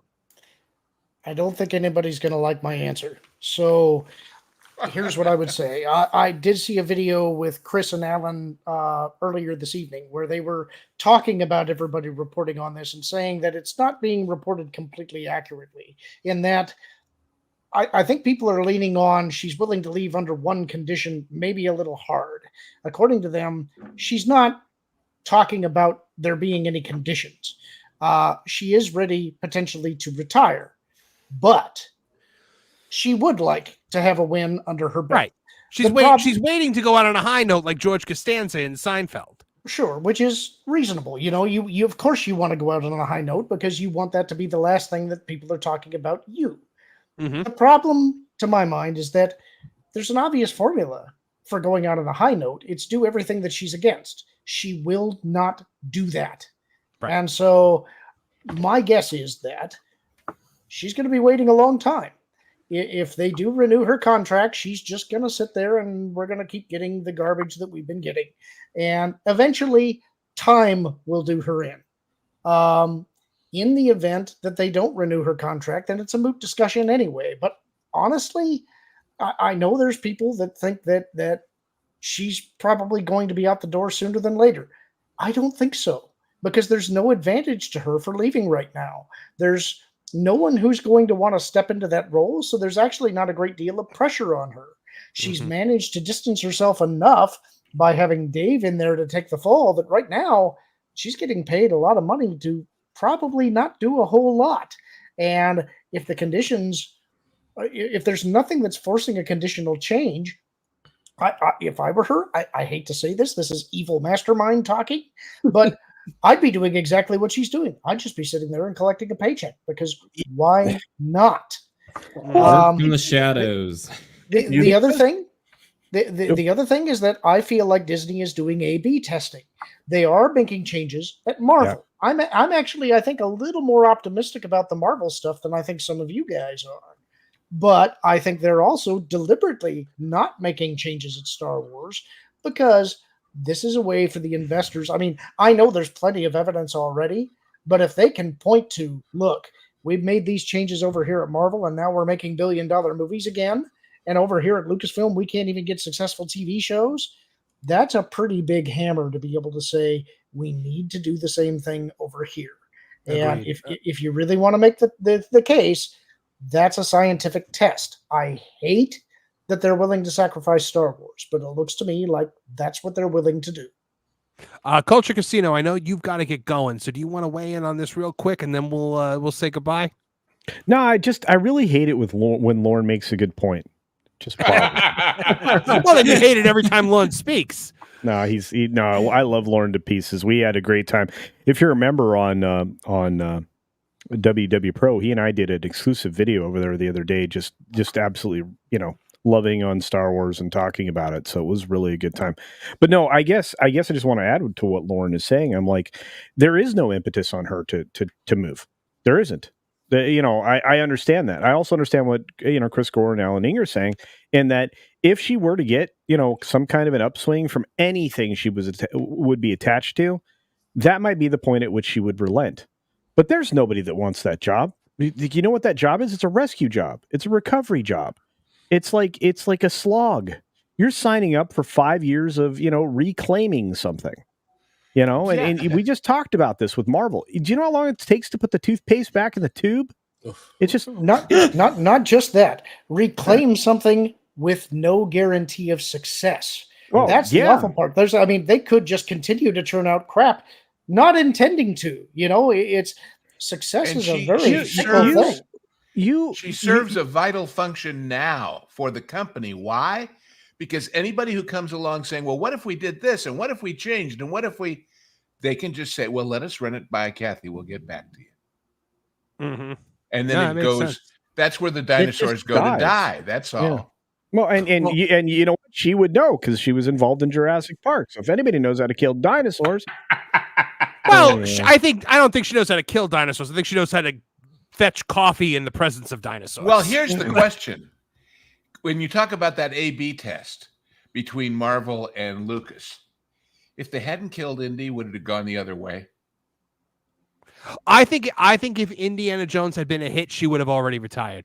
I think she would have ridden that out into the sunset. I absolutely agree. And I think that was her intention because Indy was the property she actually cared about.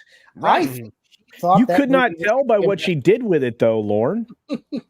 I'm not saying that. I agree with you. But I think she, in her shriveled heart of hearts, thought that this was actually going to be a masterpiece. I think she has terrible, terrible judgment. And the only thing that she can see, she does not have an empathic mindset in the sense that she cannot see something, put herself in the shoes of somebody else to see how they might view something. She can only see how she views it. And if she doesn't like it, she's going to change it to something that she likes. And she thinks that means that everybody should love it. I think she's... Go ahead, Lauren. She's entirely baffled by the thing that people aren't adoring what she's put out. And the only thing that she can chalk it up to is spite because they don't like a strong, powerful woman. Yep, you're 100% right. It's the what's his face? Spider-Man director, Evil Dead. Sam Raimi. It's the Sam Raimi situation that I always said for Spider-Man 3, where he was like, well, the fans really wanted Venom, but I really didn't want Venom. I wanted Sandman. I'm like, really? Are you going to spend $1 billion to go see this movie? Are we making a movie for you? Like that was always my big spite point with him. But Culture Casino, I know you have to run. Yeah, I do. Let's say goodbye to you. Please tell us a little bit more about where we can find you and everything that you're doing. Yeah, no, you can find me here at Culture Casino, which is my channel, but you can more importantly find me here, which is that game place where I hang out with an Orange Monster and Nolan and Spencer and so many other folks that are on this screen. But eventually I imagine Kevin Apollo will hang out with us at some point. But we have we do amazing game stuff over there. And apparently we're doing like a series of Fortnite things here in the future as well. Are we really? No, stories. Oh, okay. Yeah, and I just heard his passion just drop in that statement. He's like, he was like, Culture, my fearless leader. I hate you very much right now. I was like, wow. You hanging out with an lost a member. That was a lesson in pure dread. You're hanging out with an Orange Monster. I didn't know we got Hulk Hogan. Oh, hey now. Okay, speaking of which, all right. Well, I just want to say thank you very much for having me on. I can't believe it's taken me this long to get here, and it was a great pleasure to meet the one person I don't know, which is Kevin Apollo. So that was awesome. I'm out of here, and do check out all the channels. Go by my website too and get some beach punk gear. I think you'll like it. Yes. I'm gonna go. I'll see you guys later. Thank you. See you, Culture. Soon, buddy. See you, Culture. Guy. Now when you're dealing with somebody like a Kathleen Kennedy or a Culture, you can go. I'm trying to go. It won't let me go. There we go. Culture by that toe. That would have been your perfect time to say, "Now get out of here." Yeah. Oh no, because then they'll end the stream and it won't be good. The audience just goes from 50 to 0 within a second. It's like, where'd everybody go? we so when you're dealing with somebody like a Kathleen Kennedy, a Bob Iger, a Kevin Feige, these people have more money than they could possibly ever know what to do with in several generations of their family. At this point in their lives, the one thing they're concerned with is not the accumulation of more wealth. It is the legacy that they leave behind, how they will be remembered. And that is why I think what Chris said made a lot of sense, because she is concerned now on her legacy in Hollywood because of everything that she's ever done in her life. The thing she's going to always be remembered about, and there's no way to not have her be remembered for this, is the woman that killed Star Wars. I agree with you, but I think that I would not discount the money thing too much either. It doesn't matter how much money you acquire. Eventually, you become afraid that you're not going to be able to hang on to it. More is always better. But the other thing is, I think we talked about this before. When I was in high school, I took a business entrepreneurship class, entrepreneurship business law, and the big case study that we dealt with was Famous Amos Cookies. And it involved how that gentleman basically, he did a lot of interesting things in his life, but he started this cookie company. It was wildly successful, but he was not really all that sharp when it came to business law and protecting his rights. And he got the entire company stolen out from under him, including the ability to use his own name. Yeah. And that became the business law course that we really focused on during that class. They're going to do the same thing with Star Wars. This is going to be something that's studied for decades. Nothing that Kathleen Kennedy does at this point is going to erase this. There's a kind of myopia here where she wants to hopefully go out on a high note and she thinks that's going to erase the discussion. It will not. They will talk about this for decades. Yeah, you're absolutely right. Look at George Lucas with like Revenge of the Sith. That is a film that can pretty much unite everybody and their joy of that. But people still talk about Phantom Menace, Attack of the Clones to this day as examples of bad decision making. You don't see love stories written anymore like Attack of the Clones ever again. Even some of your but that's a good thing. That's a good thing. That's a good thing. Yeah, exactly. It's a cautionary tale. Look at Last Jedi. They are teaching classes on the failure of Last Jedi and what it did to the franchise. What's hysterical to me about The Last Jedi is a beautifully shot movie. It is a very good film. It is just a terrible Star Wars movie. Out of all three of the sequel trilogies, it is by far the best film as a film goes. I think it's probably the most disgrace. Okay. The Rise of Skywalker might be more disgraceful. That's debatable. But The Last Jedi is The Last Jedi is the kick that started us falling down the well. Yeah. The Rise of Skywalker was us hitting the bottom of it. That was the spikes on the floor. Oh, go ahead, Lauren. I want to posit something to you guys to kind of get your opinion on this. Sure. And this is kind of me playing devil's advocate. I'm going to argue for a position that I don't actually hold. Okay. I might hold it. Let's see how this goes. I think it would take relatively small alterations to The Last Jedi to make it a very good movie. Agreed. I completely agree, because I think if you had that film overall had a very well executed narrative, it had a proper ending, it had characters with actually a lot of ground to them that needed to have more time. If The Last Jedi was not connected to Star Wars, it would actually be a very competent sci-fi movie with a lot of ground, a lot of personality, and a lot of deeper meaning that it's going for outside of just good guy versus bad guy. I think if you reworked it into another film, it could have actually been pretty brilliant. But I think... Bold take. How do you define very small change? And let me tell you my example. This is not a political statement, because I knew him and I loved him. But remember that once upon a time, Rick Blaine in Casablanca was cast with Ronald Reagan. Mm-hmm. If everything else was the same, but that changed, what would have happened to Casablanca? Part of what I'm going to argue here is that there was actually quite a bit of swapping of scene order in The Last Jedi. They actually moved things from the start of the movie to the end of the movie. So you can actually use a lot of the very same footage, just reworked in a different order. And I think you would have a very different movie. Oh, maybe so. Maybe so. So I would argue two things, but without getting into the weeds on that part of it, I think if Leia had been allowed to die instead of having her Mary Poppins scene, if Luke had survived, and I think arguably you could potentially even keep Snoke being killed. If you cut out that was like the most interesting part of that entire film to me. I went, oh wow, didn't see that coming. What are we going to do next? And then they didn't do anything with it. I was happy with that scene for all the wrong reasons, because I hated Snoke. I thought he was the dumbest thing in Force Awakens. He seemed like just villain of the week. And when they killed him off, I was like, okay, Kylo, I'm all about this dude now. Tell me this story, because this is new. This is different. I like it. I think Kylo is a highlight of the sequel trilogy. I like Kylo. I think Kylo could have been a good villain, but they made him far too tantrumy. And I think if you had cut out the Canto Bight subplot and kept Finn actually being a serious character, somebody that is actually really involved in the story instead of hyper-focusing on Rey, had you done all of those things and made Kylo credible after killing Snoke, then you could have had a good movie.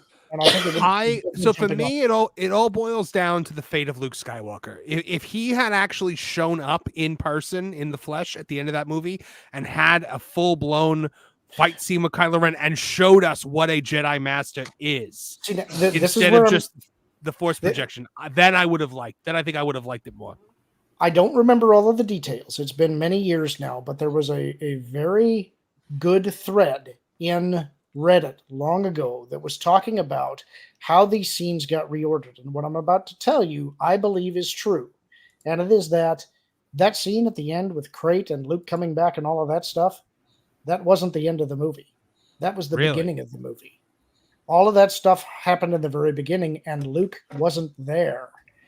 The reason they reordered a lot of this stuff is when they had actually cut the movie together. When they actually cut it together, you remember the big complaint about The Force Awakens? That it was just the exact same thing as A New Hope? Yeah. And The Last Jedi ended up being exactly the same thing. It was almost a shot-for-shot remake of The Empire Strikes Back. And they got to looking at it and realized, we start off on a salt planet that looks like a snow planet with AT-AT walkers, and they get defeated. And we move on to them going to these other planets. And it's like they realized, we just remade The Empire Strikes Back. And so they had to move that to the end of the story. And there's actually that's like a Homer Simpson level like subplot right there. I'm just picturing the panic at Lucasfilm. They're like, guys, we did it again. There are some clues in the scenes that you can see where you suddenly realize some of this doesn't make sense with the movie being where it's at. And so the tacked on ending with Luke was just that. It was tacked on. And I also believe Mark Hamill didn't know until the screening that Luke was going to die. I think that was up in the air. You remember how he looked coming out of that screening? Yeah. I think that criticized the movie. He originally was like, he was not happy. Yeah, he coined the Jake. He Skywalker. saw the end of the gravy train.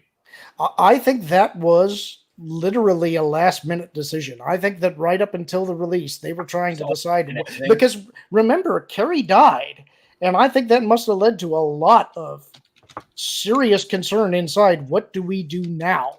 Because they had the opportunity to kill her in the movie. They didn't. They were planning on her being the big the big leader in the next movie, and then Carrie unfortunately passed away. And I think Ryan stuck to his guns. I think that was the major mistake that he made. They could have salvaged it right there by having him survive, and they didn't. And that screwed the entire pooch. Well, an exit is probably the most important thing for a character in any franchise, and as such, our good friend Lou Wasserman's ghost has got to make his exit. Except for a segue, guys. How is that, right? Well, right here and now, rather than far, far away, guys. I gotta go. It's been a long day, but thank you for the great conversation. Lovely to see all of you as always. And by the way, the next one to get released, Lauren, is all your fault, and I'm so glad it is. The Genre Guys Take a Trip to the 13th Floor. Wow. One of my personal favorites. I'm really One of looking them. forward to seeing how I that didn't one know goes. it existed until you, so thank you so much. Are we, for that. by the way, So many are more we things. ready? Are we ready to announce what movie we're going to be doing when I host the Sure, genre, go guys? for it. You'll believe a monster can fly. We will be doing the original Christopher Reeve Superman when I You when I bet we guest will. host the genre, Yo! guys.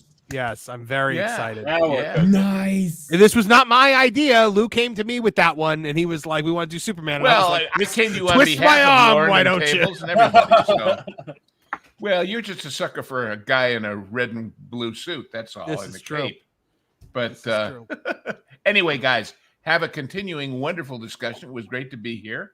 And I'll see you again when I Thank see you you so- again. And if it's nothing else, it'll be Sunday, 2 p.m. over on T3POXYZ with Vash on our usual backlot with Lou and you and you and you. And you were there. And you were there. Dang it. And some of it was kind of ugly, but some of it was very pretty. And well, The original multiverse story did it right. you're absolutely We'll right. stop there. Absolutely right. All right. Good night, guys. Have a good Great one. seeing you, man. Bye, Have a Lou. great night. But yes, Lauren, I do agree with you. I think it you could make very simple changes to make that a good story. I do like the idea of Finn having the confrontation with Captain Phasma. There could have been a very easy way to get there.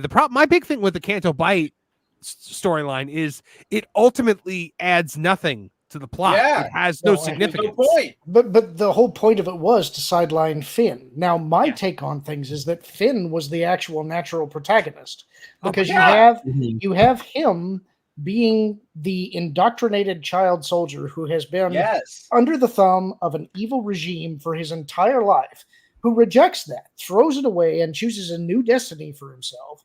And then you have Kylo Ren, who has the Mhm. legacy of the Skywalker and Solo bloodline, who should be the paragon of virtue, who throws that away and goes to the evil side. It Those writes guys are itself. yin and yang. They are positive and negative. They would naturally be the ones to clash. And so When I- you I- give the fact they sidelined Finn is, to me, the biggest tragedy of the sequel trilogy. Agreed. I think, yeah, in general, in the first movie too, because when we all thought Finn was the Jedi going into this, because everything was pointing to him being the Jedi, and JJ had to do one of his big swerves. The elevator pitch of Luke Skywalker trains a former stormtrooper to be a Jedi, I'm in. Right? You give me that That's elevator so pitch, cool. I'm in. And then Finn has this brave, heroic stand against Kylo Ren and gets injured and I ends the love that movie. scene. Ends the movie in traction, like complete. And then when we finally get back to him, the first thing that happens after his big triumphant heroic moment, we get a joke where we're like, oh look, there's his butt, and then he gets tasered by Rose Tico. Now, there's a couple different things I'd like to add here too, which is Go that for it, Lauren. I don't think there's any More, reason more, you couldn't more. have had both Rey and Finn training as Jedi under Luke, because Yeah, why not? potentially there's a romance arc there. However, this also introduces some additional tension because now I would argue that Luke was right that the prequel era Jedi were wrong in saying that attachments would lead to the dark side. But I could see some doubt being caused if during their training one of them becomes injured and the other becomes emotional, and now Luke has to confront, how do I handle this? Because they have an attachment that could be exploited or lead them down the wrong path. I don't think the wrong thing with Luke was making him cynical and wanting to avoid training a new generation of Jedi. No. In fact, I thought that was the right way to go. I envisioned The Last Jedi, when they were talking about it, as almost being a Kill Bill situation. I saw all of those steps, the 1,000 steps leading up to Pai Mei. Yeah. And I saw in my head Luke being a brutal taskmaster for Rey, trying to convince her, you don't want to do this. This is I'm going to break you, is what I Right. saw him doing. This brutal training where she's got to balance these water pails on a broomstick on her Yeah. shoulders while she's trying to go up these steps. And during the training, It's in like my head, Mulan. in my head, the way that I saw this is during their training, she somehow gets under his skin for a minute, and for a brief second, you see his eyes turn orange. And then Rey has this revelation. She says, you're afraid. And Luke has been on this island for so long. He's been trying to stay away because he's afraid of what his influence on the galaxy will be. He's got a blind spot. I will not become my father. He's afraid. Fear leads to anger. Anger leads to hate. Hate leads to suffering. And that's a revelation to Luke. He realizes, I am afraid. I thought that I was invincible. I thought that I had conquered this in myself, but I hadn't. And Rey brings that realization into him. And now they can train together. And it is through Rey that Luke is brought back to the galaxy. Would you still And he have becomes Luke the mentor that kill she Kylo? needs to, Correct. sorry, Spencer, go ahead. Oh no, I was just asking because like one of my biggest issues, because I agree with you, Lauren. I'm not against Luke going a little cynical or trying to hide himself away, thinking that this is the best way to do it, right? Like I'm not against that. Actually, is interesting. My biggest issue comes up when Luke tries to just kill Kylo, like outright, just by bad feeling. Yes. Would you keep that or would you get rid of that? Because that's the thing to me that you got to get rid of. Luke would never ever do that. However, However, let me throw this by you.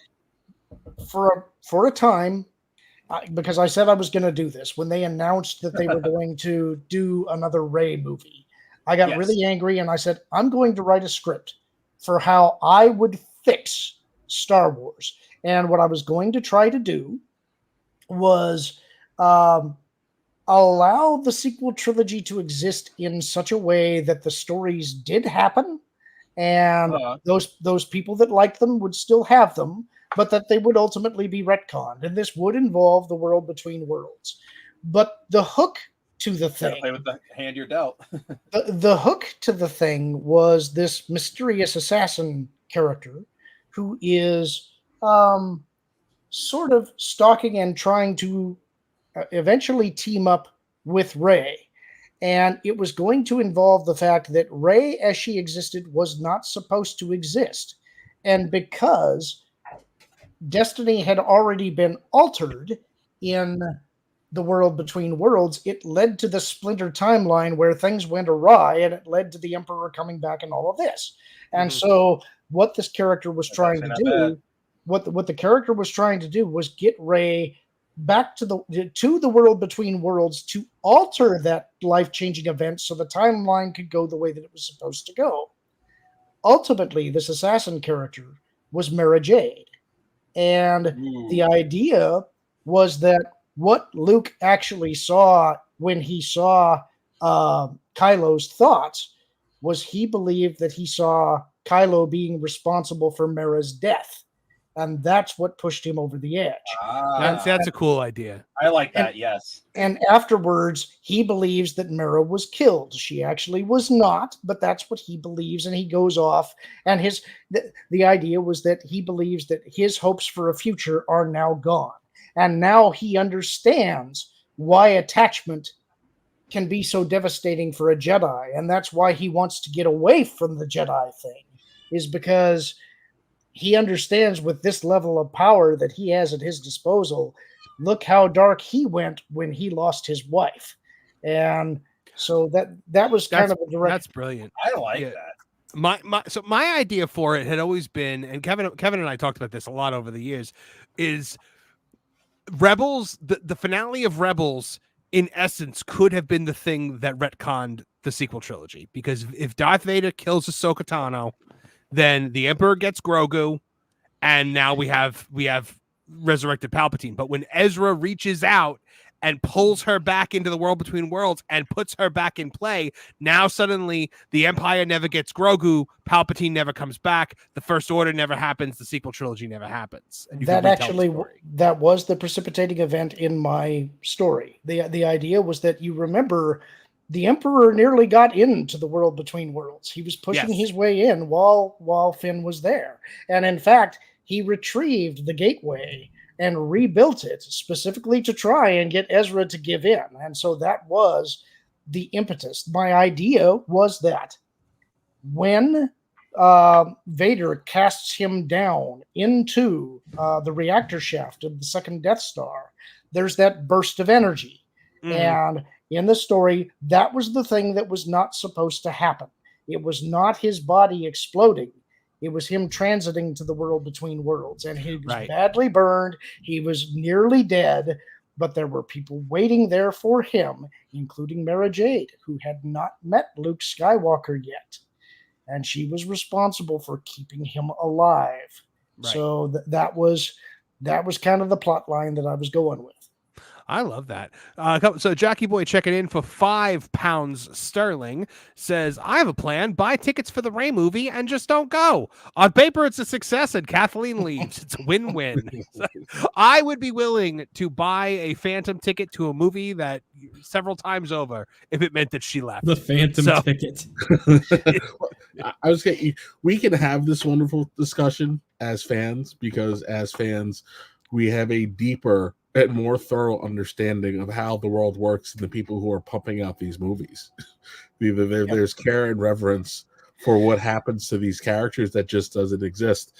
JJ just, Force Awakens, now that it's over, we can admit that it is not a good movie, was just a bunch of cobbled together thoughts and bullet points, and then we cranked them out, and there was no actual resolution to anything.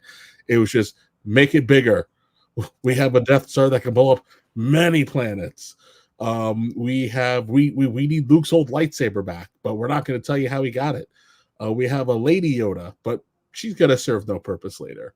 Last Jedi, again, beautiful looking film, fundamental misunderstanding of the property. And then The Last Jedi was, well, we know there was probably 6 different movies cobbled together into one thing that Rise of Skywalker, you mean? Yeah, and all you remember was Palpatine came back somehow, and there were space horses. And now here we are wondering, how did we get here? So, do you mind if I change the subject a little bit and we go back to the Marvel stuff, because I didn't really get to jump in there that much? Oh yeah, absolutely. Hold on one second. Let me just. I have a Marvel thing too. Go and Shoki for $1.99. Hey, welcome. I think this is Go and Shoki's first time popping into our stream. So welcome, my friend. We've seen you on other ones. He goes, a slow speed chase in space. Enough said. Maddening, which I believe is correct. And John JID 999 for $1.99 says, will Chris Evans be put into Brave New World last minute? I don't think so. There's no way. He said, I think they know Falcon will bring in everyone they need. They need Chris Evans for the nostalgia pop. I would agree, but it's way too late to do that, and they're not going to do it. There's no way they're going to do it. Lauren, the question is, what is the nostalgia bait going to be during the end credits theme? Because they're going to make some sort of change with all the stuff going on with Doctor Doom. What are they going to sequel bait with it? I don't know. Lauren, what did you want to add about the leader will turn into Jiffy Pop leader is how they'll do it. Yeah. So I'm going to have some unpopular opinions here too, I think, based on what some of you guys were saying earlier. But I am actually more optimistic about Marvel than I expected to be. And there's a couple of reasons why. They're bringing the Russo brothers back in. And I know they really wanted to do Secret Wars before they left. And my guess is they're not coming back without a greater degree of creative control. I suspect that's been put into their contracts. And I think there are compelling ways. First of all, I don't think RDJ works as Dr. Doom. I think that people will be excited to see him, but I wouldn't want to see him be Doom Prime. I actually think Doom Prime is a good idea. And I think everything is going to hinge on Doom Prime because there's so many ways to screw up Dr. Doom. The first thing is the armor. The armor has to look right. And every time that they've tried to do it, it ends up looking silly or cheap and not right. He has to look like the comic book. He has to have the right voice. This is Dr. Doom is basically Marvel Darth Vader, and Darth Vader is in many ways based on Dr. Doom. So you have to have the right voice and you have to have the right eyes. And because of that, I think actually Viggo Mortensen is a really good idea. But here's how I think it's going to go. This is just my guess. You've got Peter still mourning the death of Iron Man. That's his mentor, And what WDW has been saying is that they're really wanting to pair together Peter and Wolverine. That Wolverine's going to be a big part of this. This is going to be his new surrogate father here, somebody to replace that kind of a figure in his life. But the thing is that at the end of that Doomsday movie, that I think that's when you get the Doom reveal that it's Robert Downey Jr. And now he's looking at the face of what was formerly his father figure as this villain. Then you go into Secret Wars. You know, you've got Peter devastated by the fact that this villain is in his mind like his surrogate father. You remember the big story point of Secret Wars for Peter? Black suit. And that's a darker nature, and that's so that he can go up against this Doctor Doom. You introduce Venom into this, but Doom, now my memory's fuzzy because it's been a while since I've read Secret Wars, but he takes on the power of the Beyonder. That's his goal. Yes, he wants to become a god. That's Doom Prime. He reorders the universe, and that's when you get Stark back. That's when you've got Peter reunited with Stark, which is the reverse of the scene when Stark brings back Peter at Endgame. That was his goal. You reunite those two guys, and now we're all going after Doom.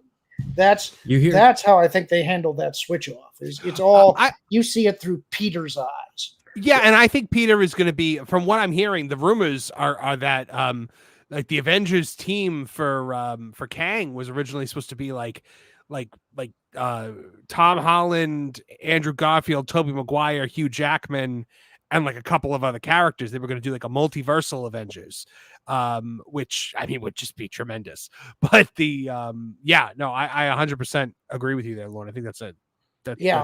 It's got to be very Peter centric. It definitely has to be. Now, when it comes to the Fantastic Four, I'm not really well versed with the Fantastic Four, so this is where I think I'm going to get into trouble. I do think setting it in the 60s is perfect. That's what you want to do. I am more optimistic about the casting. I kind of like Pedro Pascal as Reed Richards. I think that can work. The other, I see you, Nolan. I see that.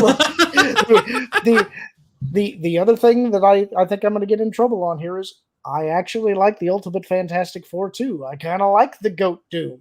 So I don't think that's the direction they should go for this movie, but I like that storyline and I like those comics. So I'm a little more open to the idea of what they're doing as long as they get Doom right. I think Doom is the linchpin to the whole thing. And there's a thing that Marvel's never gotten right before, and I in live action. And I think that Viggo Mortensen, if you make Viggo Mortensen Doom, I don't want to see Viggo Mortensen's face. No. I think he needs to always wear the mask because the way it was always in the comics. Anybody, whoops, my green screen fell. It's like a hybrid of like that alternate dimension in your room. I'm digging the Dragon Ball posters on the wall though, Spencer. Because it was always in the comics. What was it? Doom was like his face was scarred, but it was like a small scar, and he hated it so much that he built a mask to hide it. It was like a tiny little nick because that just reminded him of his failure. But he put the mask on before it had like cooled, and like seared it to his face. Yeah, like that's the Doom that I want. It's his vanity. That's the whole linchpin to the character is that he's so vain that this little tiny flaw drives him absolutely nuts. He probably thinks this song is about him too.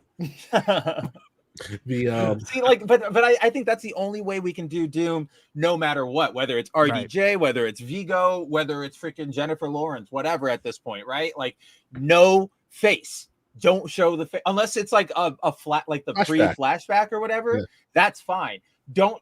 If I get a scene in Doomsday or Secret Wars where Doom's mask like cracks and everybody goes, oh, he looks like Tony. I can't fight. He looked like Tony. I'm going to like crap my pants right there in the theater. Like I can't stand it. So can I go off on another tangent and ask, did you guys ever read 1602? Yes, I love 1602. I love 1602. That's one of my favorite depictions of Doctor Doom. I was curious if anybody else loved that as much as I do. I always assumed that whatever because I just find it unfathomable that we're giving Robert Downey Jr. all this money and he's not coming back. To me, it's again, Disney's dumb, we know, but it's just unfathomable. I figured, because we're not going to do the Kid Iron Man, and I figured I'm assuming Secret Wars is probably going to be more like Secret War with a remaking of the universe, or kind of like how we rescued all the heroes from Hero Reborn, and somehow Franklin just kind of makes it be, and Tony's just Tony's back in the fray. Everybody kind of forgets, like, when Onslaught happens, it's not actual Tony Stark. Real Tony Stark is dead. And when they come back, Tony's just kind of back. I figured there'd be some kind of willing of a real Tony Stark back into the universe. Oh gosh, I forgot what the other part of it was. And then the other Marvel thing I had was, did anybody notice that Blade was not on the 2025 schedule anymore? Oh yeah, no, the movie is officially being I've officially been hearing that it is in limbo. I made that was a probably comment. my favorite joke too in Deadpool and Wolverine. It's so simple, so easy. Just Deadpool looking over, going, after Blade says his line. Reportedly, Wesley Snipes has been approached, from what I've heard from a source, has been approached to do an Old Man Blade movie. I bet you that gets made before this Blade movie gets made. I mean, Wesley I Snipes, bet the universe ends before this Blade movie gets made. Wesley Snipes was the best thing in that Deadpool movie. I mean, he was fantastic. Of all the cameos, spoilers for those of you that haven't seen it yet, all the cameos, Wesley Snipes as Blade was the best for me. And just seeing him saunter out with that walk, it's like that the first scene of the first Blade, I had to go back and watch it the other day, because I was like, man, that scene kicks. When they're in like that vampire club, and it's so aggressively like late 90s, early 2000s, with like the blood coming out of the fire system, and like they're all dancing around the blood, and then he just comes in and clears out the entire place. Like, what an intro, what a character. We need more of that. And the thing that made Wesley Snipes as Blade, I mean, we forget that our first, we're always like, oh, we need more black superheroes. Our first comic book superhero for the Marvel was Blade, a black guy. But we never mentioned the fact that he was black, because we never needed to mention that fact. Because, again, it was in that era we were talking about before, that late 90s, early 2000s era, where we didn't care. We just saw people. I do think it'd be funny if you had Chris Christopherson having dark sunglasses and do the blinking routine from like Men in Tights. It's like, you're black? Oh man, but no, it was so good. The Kevin, did you have another Marvel point to make, or was I able to? I got lost. It was going to be something about Dr. Doom, and I got lost in the remembering Franklin bringing everybody back point. It's okay. Alejandro Melendez checking in for 199. Thoughts on Cobra Kai season 6 part 1? Did anybody else watch this, or am I the only one? I love the show, but I haven't seen it yet. Never watched it. Okay, so I'm going to give a non-spoiler, very quick rundown of what I thought. Cobra Kai is the greatest show on television right now. It is a show first of all, it's a diverse show. But they never make that a point, or they do occasionally, but in a mocking way, where they mock Hollywood. It's so aggressively anti-woke, while at the same time giving you the things that the woke say that they want. The characters all have meaningful arcs. I mean, we have had babyface and heel turns between these characters so often. Miguel's a face, then he's a heel, then he's a face, then Robbie's a heel, then Robbie's a face, and then the only person that's never turned to be like an antagonist in the show has been Sam at this point, I think.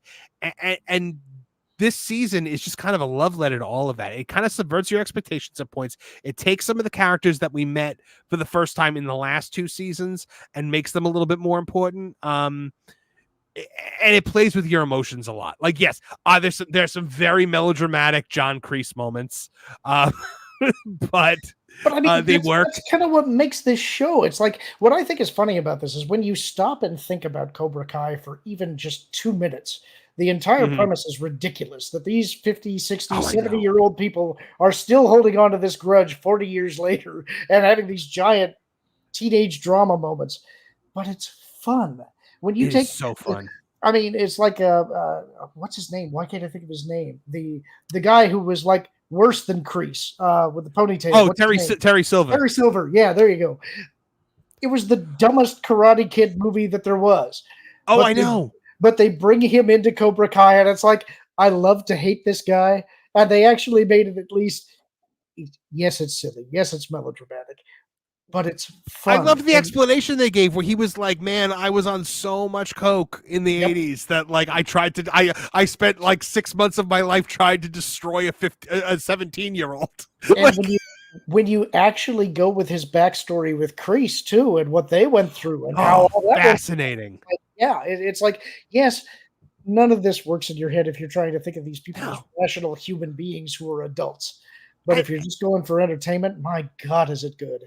And that's why in the first couple seasons, my favorite character on the show is Amanda LaRusso, Daniel's wife, because she is the one person in the entire show that continuously just goes, what? Like, she's the normal human being that looks at this like ancient karate war going on within her family, and it's just like, can we stop? Can we go back to selling cars? Like, can we go back to our lives now? Like, every time I turn around, another sworn enemy of my husband from the past like pops up. But I love in the previous season, Lauren, when Terry Silver's there, when Amanda like goes home and you find out that she's friends with the love interest from Karate Kid 3, and she's just like, I just can't do it anymore. This Terry Silver guy popped up and he got all weird, and the girl's like, wait, Terry Silver is back? And she's like, wait, what? Like, it just was a moment for me. Like, it chills I get when I watch that show. It's so good. What were you going to say, Lauren? I'm sorry. It's also great that they pay homage to Pat Morita many times throughout the show. You know, constantly paying homage to him. His presence is always felt, and they respect. Didn't they have a whole arc where they went back to Japan, where Danny went back, right? Like, yep. In Cobra Kai, in Cobra Kai. In the third, well, yeah, because that's where he finds Chosen again. Yeah, and Chosen comes back, and Chosen becomes the best character on the show.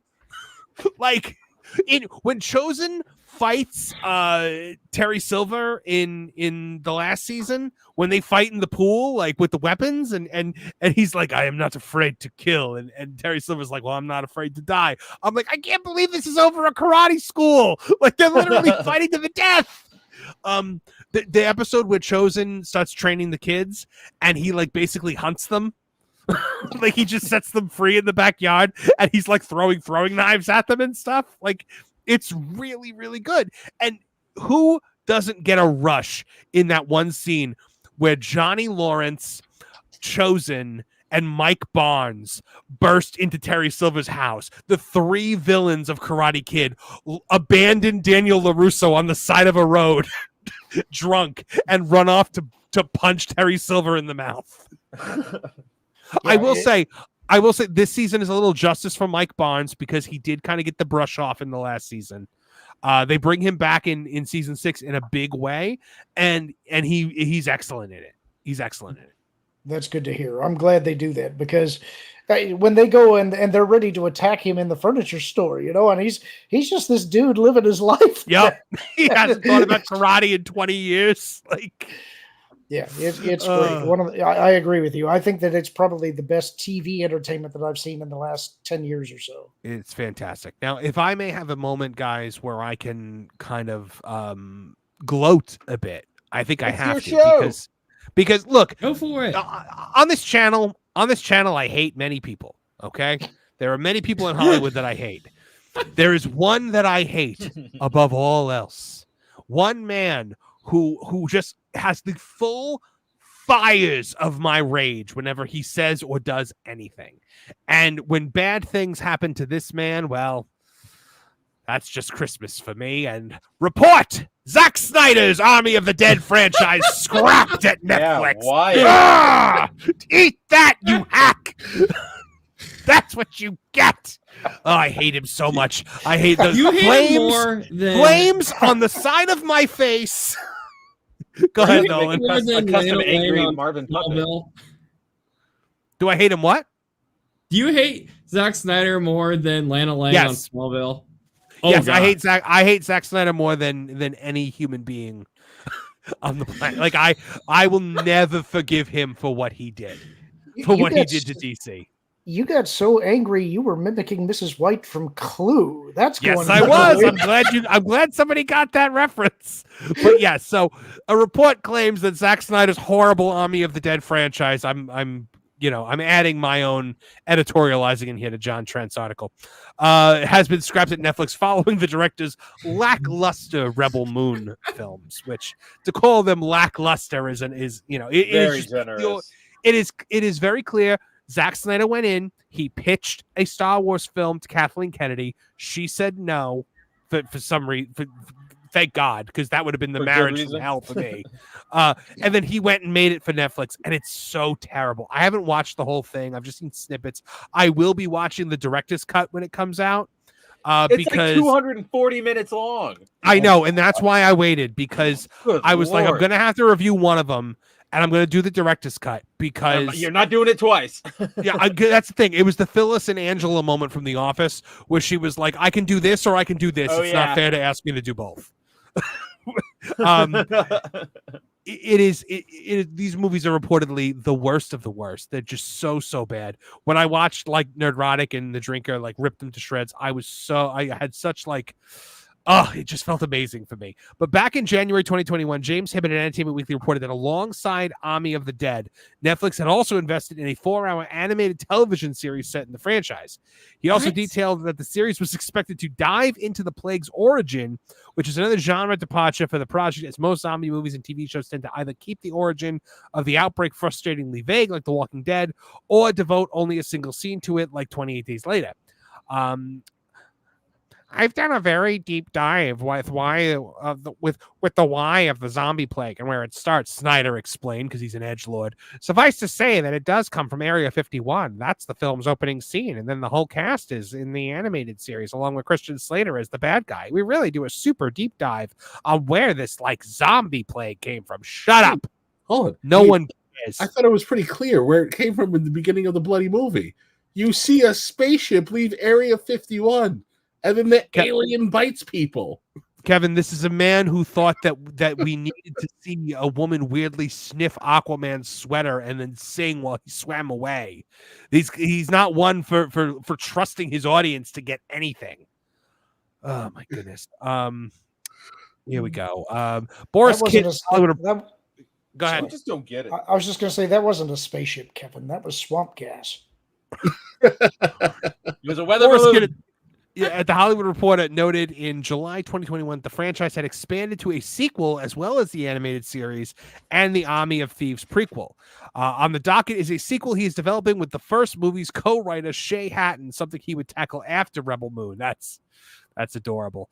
Now the Rap's Drew Taylor reports the plans for the animated series as well as a sequel, Planet of the Dead, have been canceled.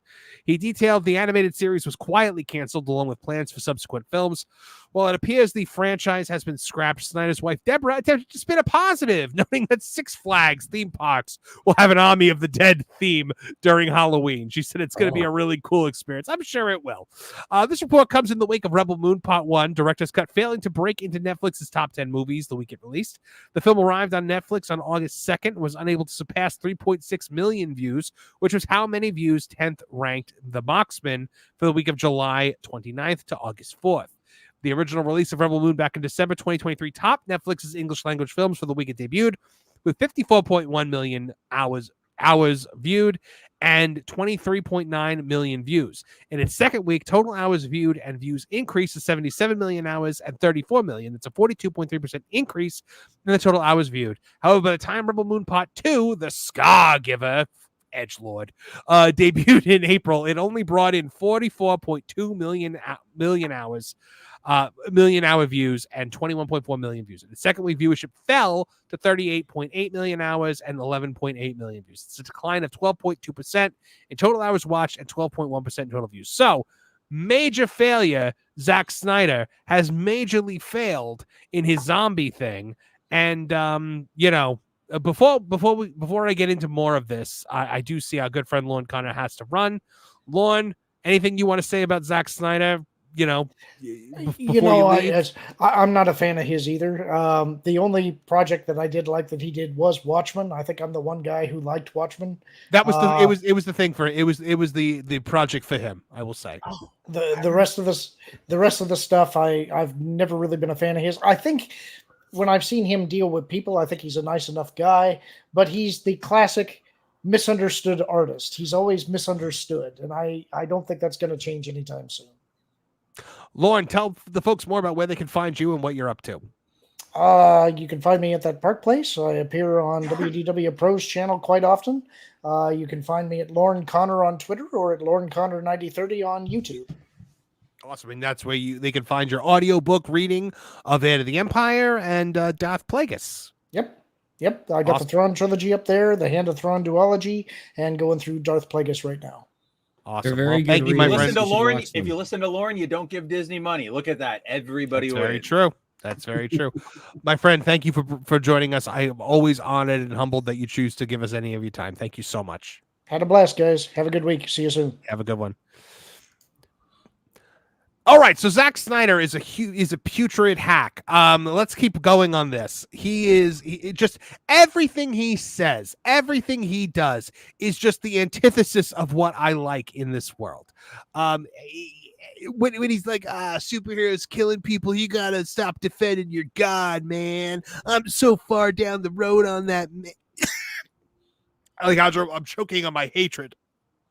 You're kind of making him sound like he's like a stoner on the street, like he doesn't have any money. He's like, yeah, Superman needs to kill people, man. Yeah, no, it's like that. Alejandro Melendez, what he's like, yeah. Says, what about Dave Meltzer, Marv? I would rather sit down with Dave Meltzer than I would sit down with Zack Snyder. I mean, he is just look, Dave Meltzer pollutes the wrestling business, which I love dearly. Zack Snyder took the thing that I love the most, the DC universe, and made it into. I would rather watch the Joss. Don't give David Goyer a get out of jail free card. No, David Goyer's part of it. Don't worry. But it's not called the Goyer-verse, Kevin.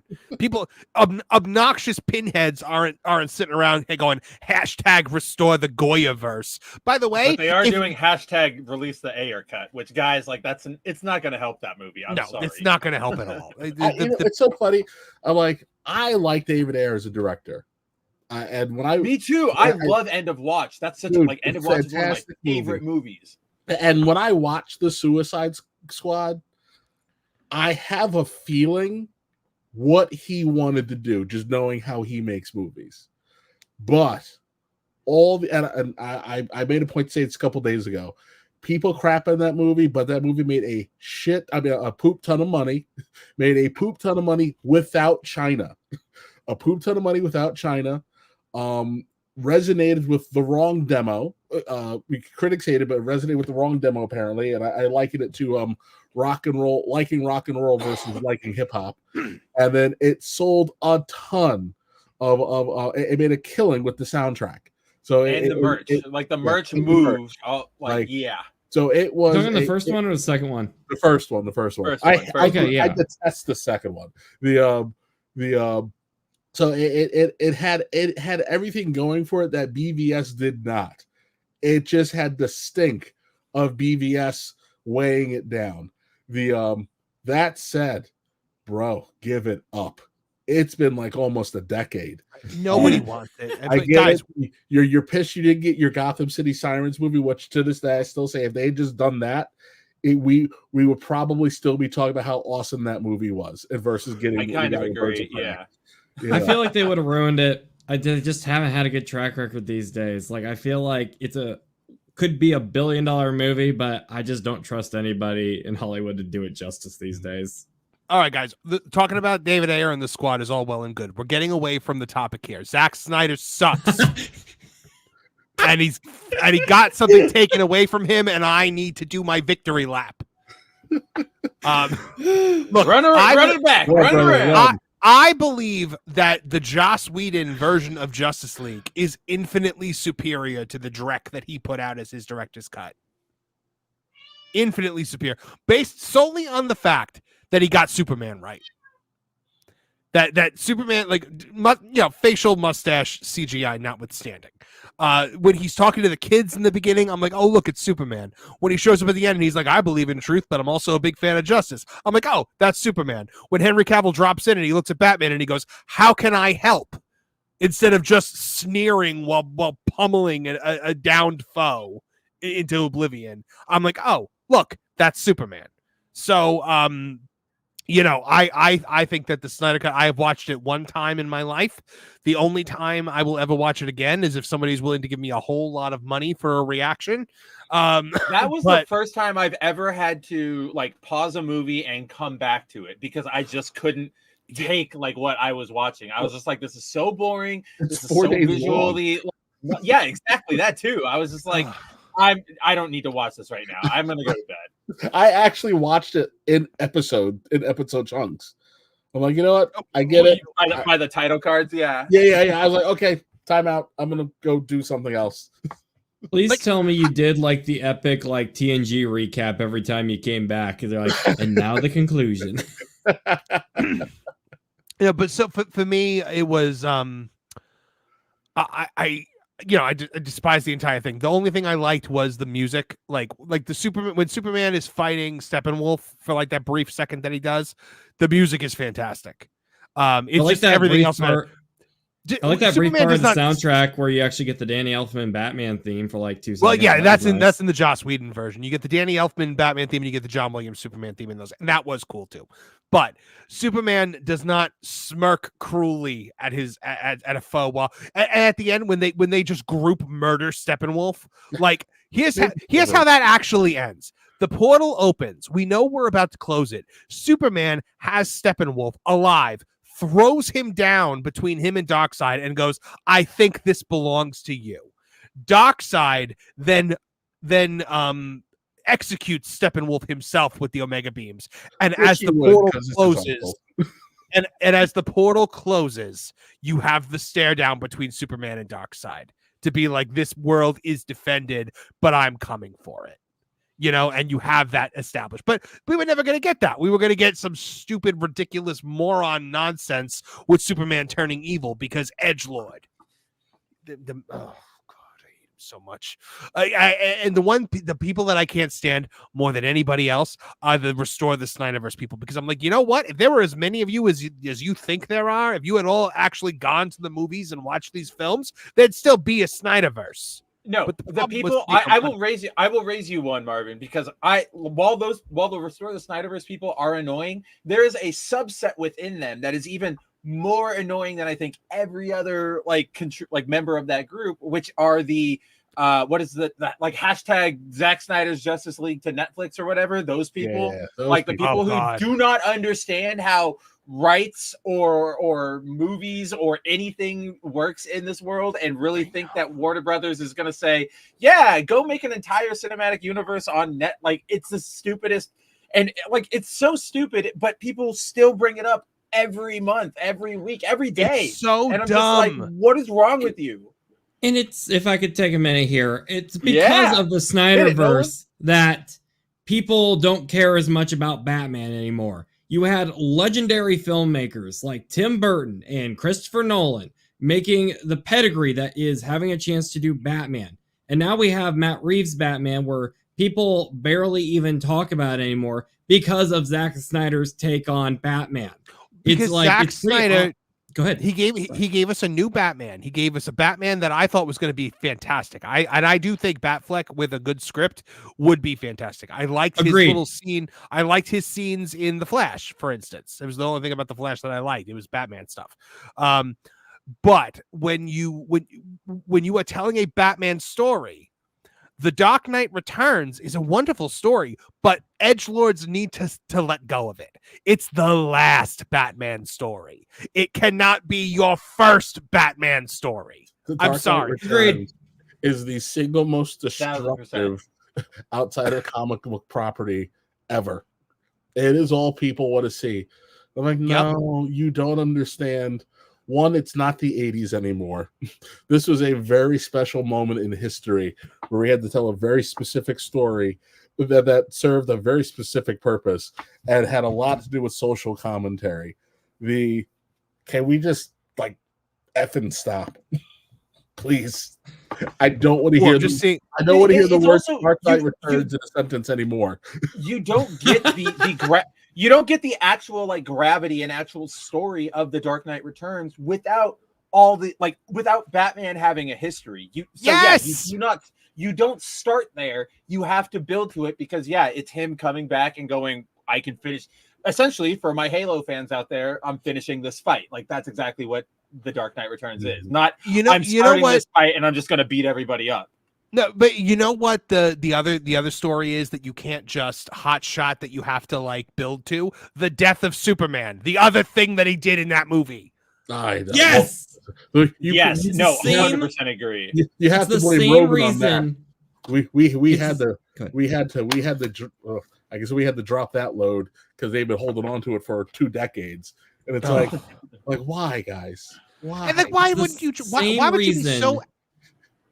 It's the same reason why they've never been able to do the death of Gwen Stacy right. They just want to jump right into it as early as they can, either in the first movie with sorta kinda in Sam Raimi's, and then the second movie with Mark Webb. It never works. You need to build on this for at least 2 seasons of something, not just jump right into it. It takes away all the fun. Especially in an era where we're assuming we're going to make more than one movie, or we're going to do more than 3 at this point. Like, just kind of take the time to do it. Like, what is the rush? There are so many other stories that take place in the span of a single issue that have major impact on the story that you can tell and kind of build around, because that's the beauty of comics is, just like soap operas, there's an A, B, C, and D story happening all at the exact same time. We can cram this into the now overly indulgent 2.5 hours plus that these movies have become. Completely agreed. It's and we know that these comic book stories can be adapted and adapted well. The best version of Batman is Batman the Animated Series. The best version of Spider-Man, adaptation-wise, was honestly Spectacular Spider-Man. It took its time. You got to see Peter as a character. Could you imagine if we did something let's take one of the most crazy Batman stories out there, something like Batman Beyond Return of the Joker, one of my favorite movies of all time. If they did that right from the get-go of Batman the Animated Series, it wouldn't have worked nearly as well. I don't think it would have been bad, but I don't think it would have had the gravity and the weight of just getting to see Batman versus the Joker again. We've taken these characters and downplayed their role so much now to where Batman has been broken into his core of brooding hero who's also a detective. Joker, this insane psychopath who laughs a lot. You've taken away all of the DNA and the soul of these characters to where now it just feels so trivial and by the books to where people just don't care as much now, and they just long for that universe of these characters, which made them good, not just the characters that made them good. The death of Superman is a moment that is felt around the world all at once, because Superman is everyone's hero. He's everyone's friend. Even though you don't know him, you feel as though you know him. He is the guy who has just single-handedly kept this world together. All right. The world mourns that loss. The abundant joy in the only good scene in Superman Returns, the plane scene, when he comes out of that plane at the end of that plane crash scene and the world rejoices, that's what you need. That's the level of attachment the world needs to Superman for the death of Superman to hit. And to do it when there's no Justice League yet is another gross misstep, because the pain, how it breaks Bruce, how it breaks Diana, when you have the Justice League as the pallbearers in the funeral, that's what makes it a poignant story. They hot-shotted it, and they made Doomsday into a Lord of the Rings cave troll. Go ahead, Kevin. What were you going to say? 2 things. There's actually 2 really good scenes in Superman Returns. It's the plane rescue, and then the subsequent "I'm back" montage. And then there's the when he's saving Metropolis from the new Krypton being born. The fantastic scene. Other than that, the rest of the time he spends his time being a creepy stalker beta. Can I put one more good scene in Superman Returns here? Duties. Can I Go put ahead. one more good scene? Because there's one scene for the movie that will stick with me the rest of my life. I have not watched Superman Returns since like 2007. Like, I have not gone back to that film. But the scene that will always stay in my mind is that scene where you see the Daily Planet and you don't know if Superman's going to make it or not. And they have the two newspapers there and they're trying to decide the headline. He dies, he lives. That is one of the most memorable scenes I've ever seen in a movie. I will applaud that scene till the day I die. Yeah. So now, did you guys ever actually sit down and watch Army of the Dead? I did. How was it any good? Because I skipped it. I don't It's okay. like Zach. You know what it is like most Zack Snyder movies. It has flashes of really good, and then you get, why did that just happen?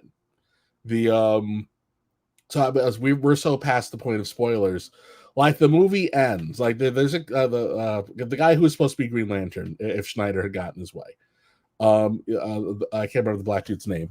He is the only person who's one of the only people who survives. There's this whole giant scene with like the alpha zombie, and he gets knocked into a safe, and he gets pulled away from the rest of the movie. Like, he gets locked in a safe, and the rest of the movie happens. The safe opens, and then like he gets the money, he gets on a plane. All of a sudden, he feels sick, and then he has a magical zombie bite on his chest, and you're like, I followed this character's journey. There's no way he got a zombie bite. But as you're kind of like watching the movie, it's like, okay, lots of really cool concepts. Like, he breaks down like how certain zombies get made.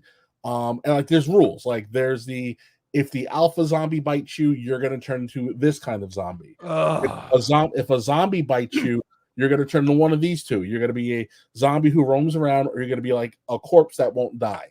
So like they break it down, and it all makes a lot of sense. It's so much minutia. And then you get to we're going to break it, and the breaking into the casino part, actually awesome, great fight scene. And then you get to like I would say, like, was there gratuitous slow motion? I don't remember if there was. I think there may have been one or two cool kill shots, but and then you get to what I say is Act 2.5, where the out of nowhere love interest gets massacred by a bunch of zombies. You're like, where the hell did this come from? And why is this happening right now? And then as you're watching, you're like, hold on a second. Everybody would have lived if Batista's daughter wasn't an a-hole. So like, you took, so now I can blame this. I don't like this movie because I don't like what this kid's gonna do. And then we killed Batista, and I'm like, you killed the main hero. Why? What is your fetish with making sure that everybody is miserable walking out of your movies? Like, I'll applaud him for changing the end of Watchmen. I don't think anybody would have understood the stupid squid showing up.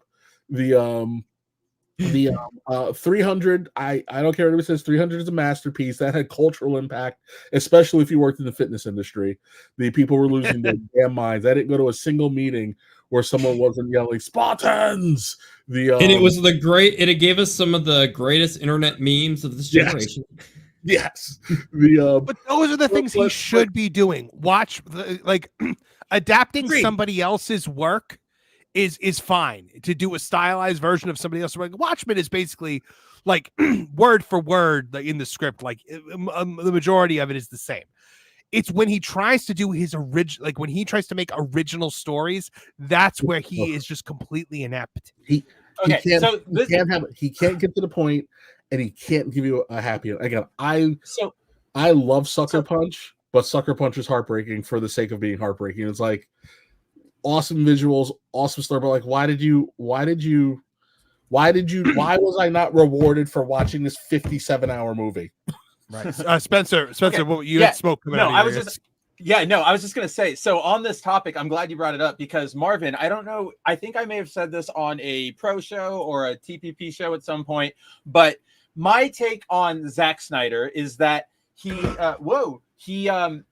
like, everything is right, but this is the way I always envision him writing stories, is that he's really good at big bombastic set pieces, but he doesn't understand how to get things there or how to connect them or how anything makes sense. And I essentially equate it to a kid playing with his toys and going, Marvin, when Goku, he will fly over here, he'll fight the Gundam, and then he throws him up and he, boom, the super cool kick, and then he comes down, he does that, and then everybody goes, okay, cool, Zach, how do we get there? And he goes, in slow motion. Slow motion, and they heard something wrong. I don't know. But then in the next scene, now he's flying. Like, that's how I imagine all of his script writing things go. You just described Batman v Superman. Exciting. Yeah, exactly. He is just an early 2000s dude bro edgelord. And just everything has to be in that vein, and I can't stand it. Well, and he's working on the wrong projects. Well, thankfully, the world is being spared more of his horrible alien zombies. However, it does seem, at least for now, that we may have to suffer through the third Rebel Moon. Ooh. All right, we have one more topic to get to tonight. How bad does Netflix feel that they keep making these insane bets on him? Like they said, oh, Army of the Dead will immediately give you like an expanded universe with merchandising and everything. And they said, oh, Rebel Moon will immediately give you merchandising and you get a spin-off and prequel comics. And it's like, you guys, Netflix, you know what it is? Netflix has Netflix seems to have this thing where if you are a director who ruined something, they'll give you $1 bajillion to come work for them. Benioff and Weiss, Zack Snyder. I'm shocked Patty Jenkins doesn't have a contract with them to develop something. Has Rian Johnson done anything with them? Hold on, Kevin. What do you got? Snyder got his Knives Out deal with Netflix. I believe Rian Johnson does have a Netflix deal, doesn't he? Yeah, Rian Johnson. Okay, yeah. That's just the only difference. Glass Onion, all that stuff. The Onion, they're good. You know what it was one, filmmakers seem to like Zack Snyder. Like they all praise him, from Gunn to I think even Favreau at some point in time. They credit him with how they do the origins in the Marvel movies. And then also too, it was the fact that the WB had done him so dirty, especially after his daughter died. So I think Netflix was like, oh, look at what we're going to do. We're going to take care of this guy that all these people really seem to like. And then they just gave him entirely too much creative freedom. And you get a very cool premise with a lot of really cool scenes and information overload. But you're like, I don't understand why any of this happened. But I would say, if you want to, the only thing you need to watch in Army of the Dead is watch the first 10 minutes and just be like, oh, this is how we got here. And then watch the last 10 minutes. Everything else is superfluous. It doesn't matter. It just doesn't matter. You can knock it down to 10. You can knock it down to about 18 minutes of your time. The Critical Drinker said, and I agree with him wholeheartedly on this, that the greatest thing Zack Snyder could have ever done after the Justice League stuff was never make another movie again. Because there was this myth, this aura around him as this struggling auteur, this visionary who was just, battered down by these studios. And so now Netflix was like, do whatever you want. And now everyone's like, oh my God, this guy, they're seeing what I've been screaming about. I rememmer now. Yeah. I remember why we didn't like his movies that much. Yeah, they're seeing what I've been screaming about for years, that he's nothing, so I do want to hear what everybody wants to say about it. So sound off in the comments and let us know. He needs a tuning fork. Pretty much, he needs a writer. And I keep trying to end this segment. You guys just won't let me, huh? Because again, it wasn't David Goyer. David Goyer kind of it chewed on the worst impulses. And David Goyer is responsible for why we got the Zod getting his neck broken and not the he lives ending that Jeff Johns wanted. But yeah, it's sort of like Snyder is unrealized potential. I said he is Michael Bay without the impulse control. Mm-hmm. And I don't know if we'll ever figure it out. But just say, dude, I need you to remake this. Here's this Frank Miller property. Go play, have fun. Can I make one question before we change the topic? Okay. Last thing. This is the last thing on this topic, guys. I just have a question. Michael Bay had impulse control? That's what well, that's what I'm saying. Oh. Michael Bay without the impulse control. I don't know if I can agree on that one, but Could you you know, we'll imagine talk Zack on that Snyder's one. version of The Rock? Oh gosh. Oh, Zack Snyder's Transformers. Oh, well, would that be better? Well, that would essentially be Dark of the Moon, right? Where like Optimus is like ripping out Sentinel Prime's like mouth and stuff. Okay. We already kind of got it. Yeah, pretty much. Okay, you All guys right, are gonna give me nightmares. We might want to move. All right, the last thing that I want to talk about tonight is we have to talk about Batman: The Caped Crusader. Do we have to?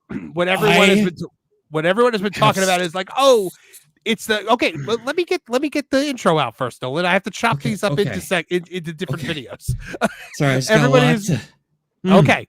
All right, calm yourself down, boy. Everyone has been talking about this as if it's the spiritual successor of Batman the Animated Series, so much so that they even made like the teaser image kind of similar to the Batman the Animated Series when Bruce Timm is involved. So it's kind of got the look of it. It is in no way anything like it whatsoever. Let's take a look at probably the most egregious sin that they committed, but far from the only sin that they committed.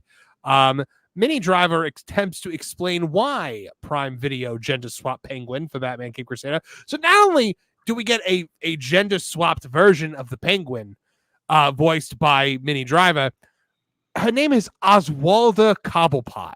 What a weird, lazy hack name to give this character. Like Oswalda is not a name. The only credit I can give to this, because Oswalda is stupid, gender swapping him is stupid, because there's no Batman has a whole crap load of female rogues if you really wanted to do that. But I will say, like, the Mini Driver casting is pretty like good. That I would say like that. I mean, she's good in everything that she does. Yeah, exactly. Yes. That's exactly it. That's all I can really give it. Shout out to Mini Driver, but the entire idea is just so bad. All right, so she attempted to explain why. Let's take a look at Fat. Hey, it's Fat Alfred over there, and so she said, they said introducing Oswalda Cobblepot, but you could call her the Penguin. No, I will not. So the announcement was immediately met with derision as a number of people mocked the gender swap by referencing South Park's lampooning of Kathleen Kennedy. Jason Craig added, "Stop effing doing this BS. There are plenty of good characters that women play in the Batman series, and there's no reason to do this gender swap crap. I can guarantee I will not watch this show." Let's see what Mini Driver is. How Stunning and Brave. Let me guess, she's a lesbian too.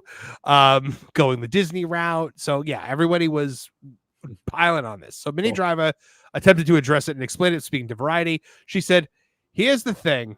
If it hadn't been so beautifully imagined or reimagined, if it had somehow just been shoehorned in to tick some box of, oh, well, we now have a fluidity around characters, that's not it. The essence of the Penguin is the essence of the Penguin." She added, "She's properly evil. She really does some terrible things, and I hope that she will be embraced as the villain she has always been." Driver concluded, "The essence of this show is quintessentially Batman, make no mistake, and the fact that the Penguin is a really terrifying woman speaks volumes about the imagination of Bruce Timm and the whole team." No, it is not. This is ridiculous. It is an insult to it's an insult to Batman when you just take these characters and you just turn them around. There's no other reason, Minnie, for making this than to check a DEI box. There's absolutely no other reason for it. And this entire show, from what I've seen, is just a bunch of overweight women sitting around talking. Oh my God. Occasionally broken up by Batman. The fat lesbian, let's go get coffee and talk about our problem scene. It's not an effing episode of Friends. Stop it. The Asian Harley, Fat Renee, Black Barbara. Who is this for? And Minnie, no one. Minnie, it's a mythical modern audience that doesn't exist. Here is my retort to your very eloquently put but really long justification. Ninja, please sit down and shut up. Oh my goodness, Spencer, what do you think about all this? Oswalda Cobblepot. I literally have not cared. I haven't checked out the series. I've sort of just seen things flying down my Twitter timeline. The Oswalda Cobblepot, like I said, it's lazy. It's tired. It shows a real lack of both creativity and sort of source material understanding, because again, like I said, Batman's got a bunch of female rogues they could have picked from. They didn't need to swap Cobblepot. It was dumb. The only thing I have to say about it really is Fat Alfred is actually a thing. That's how he was when he first showed up in 1941, like Detective I know. Comics. I just wanted to make the hey, it's Fat Alfred joke. But aside from that, all the fat lesbians hanging out and then they're supposed to do acrobatics. I don't know. There's nothing here for me. I'm just gonna go watch Brave and the Bold again because that's like one of the best cartoons of all time. But then the problem, secret gem. Yeah. But then like the Alfred Bruce relationship that we talked about that on a previous episode, how they kind of warped the Alfred Bruce relationship a lot too. So nothing has really kind of been spared in this offering.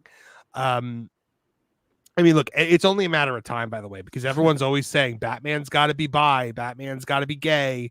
I'd be shocked if we get out of this without it happening. I mean, listen, DC's trying really hard to make this kind of happen.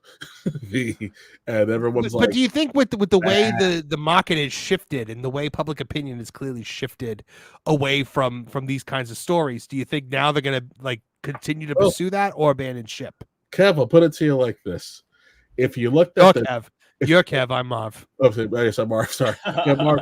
if you looked at the actual amount of money that comic books don't make, but they still keep trying to make fetch happen, there is your answer. No one on this planet, other than a bunch of masochists who are hoping to God that it gets better, and YouTubers who get paid to talk about it, are buying comic books. We are in the middle of the great retailer holocaust right now because these stores can't stay open because no one wants these books, and we're just quadrupling down. We are failing upward. I don't know what Jim Lee does, and I'm a Jim Lee lover, but like after Dan, I would tell anybody who thought it was going to get worse than Dan DiDio being obsessed with killing Dick Grayson. Oh, here comes Jim Lee to sit around and do nothing, up to and including not even paying attention to his own Wildstorm characters. It's make female, make a lame, make a gay. And it doesn't have to make sense. And when it doesn't make sense for enough people, we're just going to reboot it, but say it's not a reboot. Oh, and Amanda Waller is the most hyper capable person on the planet. I like how we took Nell Carter, the bureaucrat, and turned her into Black Lex Luthor. I don't understand. I don't know. I'm like, I look at a DC book and I go, how did this happen? How did it happen? And can someone please let Jeff Johns out of the Phantom Zone so that he can fix it one more time? If he's even capable of actually fixing it again, because I think we may have played that card a little too much. But bro, it's no, but they're not going to stop until Batman is on the cover of I don't know, of nuts and bolts, wearing a fleshy Roman soldier helmet. That's and if you know what they want Batwoman. Basically, is what the Batwoman series was. When remember that episode of Batwoman where like the Gotham is like shipping her with like some guy that she saved, and she can't handle the fact that people might not know that she's gay, so she has to have Cara Danvers release a magazine article about how gay she is, and like it was this big picture of Batwoman on the cover of the magazine, and it's like, I'm gay, Batwoman. Like it was like I just picture Bruce Wayne sitting somewhere like wanting you to like stick to the shadows and be a wraith in the night, and then all of a sudden he picks up this magazine and it's just like sipping his coffee. He's like sitting in the little Italian coffee shop where he's waiting for Alfred to come look at him. And I said, like, I get it, like matters. But I just fine. If you want a gay Batman, then go read Midnighter and Apollo. You got what you need. The Midnighter is a pretty dope character. So if you wanted to see what happened if Batman and Punisher had a gay son, there you go. It's right there. It's right there for you. Stop trying to push it on this character because this is not what the creator intended. This is not what they wanted for the characters. It's never the intention. Why are we trying to force this? It's the same reason why Tim Drake's sudden bizarre turn has abysmally failed. It's why making the up-aged 8-year-old randomly gay has suddenly failed. It's just who else have we done this with? Alan Scott. It's why Alan Scott's bizarre turn has failed, even though we had Obsidian and it was a beautifully done story when they did it with Obsidian. This is why it's failed. You get very untalented people pretending that they're effing clever, and they are just the people who are getting punished are the people who try to sell these effing books for a living, and I don't know when it stops. And by the way, F you, Jim Lee. You're abysmal disappointment. I hate you. There we go. Nothing else I can add to that. I don't understand why the Asian Harley Quinn, because like Harley Quinn is like the new big time marquee characters. So plenty of pixel art checking in for $5. Thank you so much. I haven't been around much, but you're still amazing. Thanks for the fun. Thank you, plenty of pixel art. We appreciate you here. We always love you here and over on Tooney Town Wrestling as well. But yeah, man, like I just don't. I don't understand the decisions made in this show. Is it all just DEI, or is it's different? It's different GD. We're doing it because it's different, because it's never been done. I can explain this, and it is not because there is no actual artistic integrity, story, narrative reason behind these changes. They're 100% DEI, and I can prove it using the show itself. In the show itself, there is a scene, which I'm sure everybody has seen floating around Twitter or YouTube or wherever, where I believe it's Harley and Renee Montoya. They meet in a bar and they share a kiss right before one of them leaves the room. And this is the reason you can tell this is all DEI stuff, is because if they really cared about telling a story about lesbian people or showing, representation, they would address the fact that if you did that in the 1940s, you would be murdered. Like you would be absolutely run out of town. You would be assaulted. It wouldn't be a thing where people just went, okay. So the fact that they're skipping over the real turmoil of being gay in that time, well, that just means you just wanted the easy click to go, oh, look, they're gay now. You didn't want to explore it. You just wanted the representation point so that you get your headlines from your varieties, from your Hollywood Reporters, from your Rolling Stone that say, look, we have gay characters. That's all it is to them. That's all they need. And then they can just move on. I agree. Yeah, I 100% agree. You have to ask, when you get someone as critical as people who are involved with Batman the Animated Series, the apex of everything Batman, they got it right in 1992. They got it right in 2006. They even got it right, debatably, in 2013. What happened between then and now? Because these people have proven they are competent. How does this happen? Because I am all for the original creators. They have every right to, if you were involved with the creation of, say, Harley Quinn, you are allowed to make changes. But do you ever stop and think, okay, why can't Harley Quinn just be a blonde girl? She's even adapted over the years. She's been by. She's had things with Poison Ivy. This is when you make her bigger in weight, you make her an Asian woman. She's completely warped from where she was. I've actually been binging this show. It was literally what I was doing before we started doing this stream. This series tears me apart. It's literally like going to the skate park. Tear me apart, Lisa. Yes, you go to the skate park and you're just rooting for them. You've done the practice. You want to see them succeed. And they just keep falling and falling. And you see them get back up. And you see that sparkle. Because literally the show...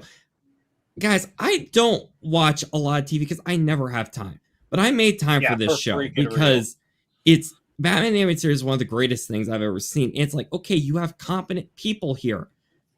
What happened? Because 1 minute, you're seeing this creative thing, like in episode 2, you're seeing this great, old school Hollywood where there's this murder mystery going on with Clayface. The design is creative. It's got the everything that Batman should be with it.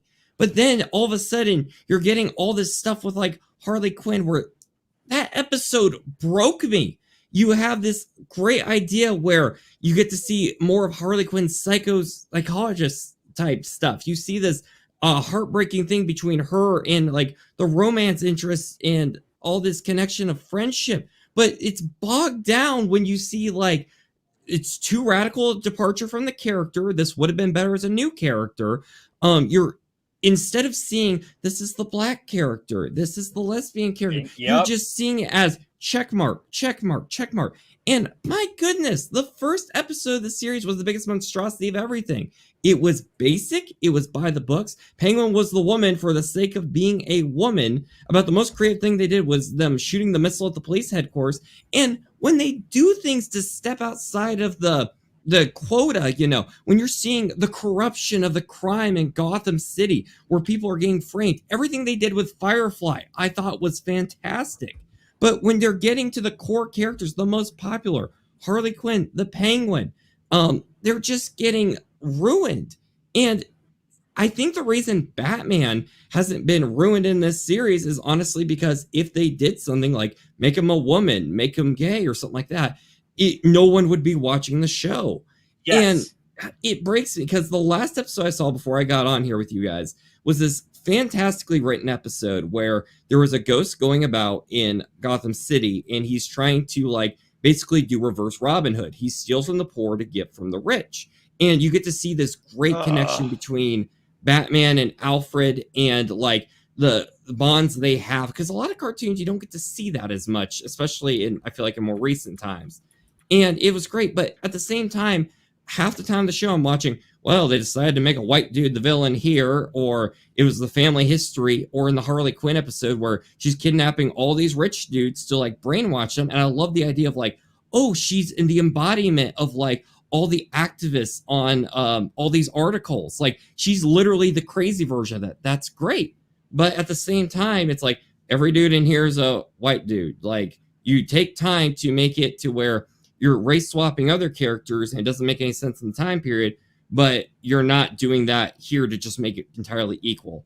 It's distracting. It takes you out of it. And it's disappointing because when you have the radical good and the radical bad, you end up in the middle and it ends up being kind of forgettable, and it's a shame. And this is what happens when you get. Go ahead, Spencer. No, so I was just going to build on because this sort of builds on something that Kevin said earlier, right? Kevin asked, or Marvin and Kevin were like, eventually they're going to turn Batman gay. That's what's going to happen if this show keeps going. And then Nolan sort of pointed out right here, well, they know that they can't change Batman or else nobody's going to watch. And therein lies the actual insulting insidiousness of all this, which kind of links back to my original point. They only do this for marketing purposes, and you can tell that because when you do get your DEI Batman or Wonder Woman or Superman, they're never Clark, it's never Bruce, it's never Diana, it's always a side character, a new person, right? It's Yara Flores, it's Jace Fox over being Batman, it's John Kent, so that they can go, look, everybody, you have your gay Superman, put that on the headlines. But they know deep down that if they did anything to Clark Core, like Clark Prime, Earth Zero Clark, whatever, people would riot because that's not who the character is. They are keenly aware of what they are doing, and they are keenly aware that they are only doing it for marketing purposes. So when that is all you are kind of concerned about are appearances and getting those headlines, everything else is going to fall flat. Your storytelling is going to fall flat. Your explanations are going to fall flat. You end up with something like Cape Crusader, and it just happens more and more and more and more. And yeah, everybody should feel insulted by it, not just longtime fans. Anybody, again, if you ever have a DEI change to something, always feel insulted because they are just trying to get more money out of you by saying, look, we're on your side. Isn't this so awesome? Like, we're one of you. Can I have money, please? Yep. We are little kids. I was like, we are shamefully very far away from when a move like this was done for storytelling purposes, like when they decided to have a North Star be gay. Or again, I always go back to it, Obsidian. Right. That was a beautifully written story. Obsidian as a character struggled with where he felt, where he lied, how to handle his powers, his relationship with his sister Jade, his father's, the original Green Lantern. And then in a moment of crisis, he has to make the choice. He accepts himself. He realizes that his father accepts him, his sister accepts him, and then he becomes the hero he is supposed to be while being comfortable with who he is. And we took that wonderful story and we have cheapened it, turned it into nothing. And for what? So that you can tell stories about how Alan Scott is trolling the docks for some booty. It's stupid. It's really stupid. It really pisses me off because it's just insulting. It's insulting. All right, guys, we're gonna have to end for this week. That was a good conversation to end on. Keep going, 24/7 stream. Let's go. I want to thank my amazing panel here, Mr. Nolan Thunder. Please let people know more about where they can find you and everything that you're up to. All right. There's a legend There's a legend about Super Mario 64, this game right here. There's a legend going around that in the year 2020 that a bunch of different copies of the game were all modified with an evil artificial intelligence, that every single copy was unique and every single copy of the game is personalized to your inner desires. And this was an experimental device in the 1990s, and it was very evil and very malicious. It's a very strange urban legend that's gotten a lot of attention in recent years. I will be doing a video that will be covering this, one of the most bizarre video game mysteries of all time. And if you want to see some crazy sci-fi horror type stuff, this video will be coming out in my newest episode of my video game myths and lost media series, Lost in the Files, on youtube.com/NolanThunder. Thank you. That's awesome. Oh, I can't wait to see that. Spencer Baculi, tell us more about where people can find you and everything you're up to. Yeah, absolutely. As always, guys, you can catch me over on boundingintocomics.com, where every day we are covering nerd news, pop culture news, with experts who actually know what they're talking about, unlike the other major sites, right? Like IGN and all those fun places. So come on over there, hang out with us, check out the Bounding Into Comics YouTube channel, check out our Twitter account, all that fun stuff. If you want more of me, you can catch me on Twitter right there at Kabuto Rider Mav. You can also find me on YouTube at Studio Kabuto. And yeah, that's all I've really got. Go check out That Game Place, where Marvin and I are. I'm sure he'll probably, and Nolan are. I'm sure he'll probably talk about it a little more. And then yes, if you aren't already subscribed, smash it down there. Subscribe to the best growing channel on the platform. I mean that. Thank you so much. And Kevin Apollo, what do you got going on? We got Tooney Talk Wrestling, and you just had a big appearance on Wrestling Soup. Walk us through where people can find more about you. That was fun. I guess Twitter and Instagram at War Dog Apollo. I forgot to tell my my Sailor Moon story. We'll have to do that next week, man. We need an update on the bear too. That effing bear. Well, I've got it. We have it figured out. I actually feel a little bad for my foe. There's two of them. There's a really big one who's been around for a while, and then there's a smaller one. You're not letting me end this show tonight, are you? Yeah, I think he's by himself, so he doesn't understand the etiquette of not wrecking your stuff all day, every day. So it's the little guy who's just hi everybody. He was like hanging out in the yard while my mother-in-law was in her garden, and she just noticed him and like ran to my car, and then he just casually went on about his business. But usually it's like, well, if I'm walking around outside between the hours of 3 a.m. and 5 a.m., there's a bear. He can be anywhere. He's like, he pops up like someone said the secret word on Pee-wee's Playhouse. And it's like I don't know. But yes, in the video. This show keeps writing itself when I make the sitcom about your life, because I'm picturing you have a scheduled appointments, pencil in at 3:00 a.m. siding with the bear, 5:00 a.m. bear time, 6:00 a.m. gardening. I picture you have the big hat on, and the garden hose. The story about his life has already been made. It's called American Dad. So all right, that's where we are. We're in a little bit of a standoff. He wrecked my shed, which I posted pictures of that, and then that same night I had to fight him with my car so that my wife could take Duke to a daycare and she can go to work, which was just like a two hour standoff of me revving my engine and him staring at me, and we were 4 inches apart, and I was like, the bear goes and gets his own car and starts revving up the engine to troll you. Yeah, we were about to do a Bigfoot versus a Bone Crusher. So yeah, that's I haven't seen him in a couple days. I'm hoping he found something to do. Let me give him the effing weekend without cleaning up 8 tons of garbage. All right, guys. Well, that does it for another stream here. Please join us every Thursday night at 8 p.m. Eastern Standard Time here on Tooney Talk TV. We love having you guys here. Thanks to everyone who super chatted. Your generosity helps us be able to continue to grow this channel, to make this channel the best that it could possibly be. I'm so thrilled with the growth that we've seen thus far, and I'm sure it's just going to be onward and upward from here. Make sure you also check out Tooney Town Wrestling. We're going to be having the Headlock headlines in the next couple days. I'm currently scripting the next episode now, so yeah. It'll probably be a couple days. We also have Tooney Talk Wrestling every Tuesday night at 8 p.m. where Kevin and I are both regulars on that as well. And of course, be sure to check out That Game Place, the That Park Place gaming channel. There we go. Where I'm a regular host. I'm there. Spencer's there. Nolan's there. Culture Casino, who you saw earlier, is there. Yeah, come check it out. We'd love to have you guys over there as well. All right, everyone. Thanks so much for joining us, and thanks to the panel here. For all of us here on the Tooney Town channels, I'm Marvin the Movie Monster. Now get out of here! Now, Betty the Platypus, feel the wrath of my thank you-inator! Thank you, you piece of trash. Thank you. Thank you.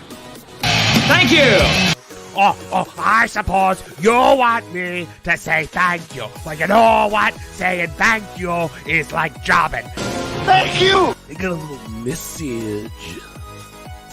Thank you. Ooh, yeah. Oh, thank you! Oh, thank you! Thank you! Thank you! Thank you! Thank you! Thanks? For what? Hi-ho from all of us here at Tooney Town. Thank you! And viewers like you. Thank you.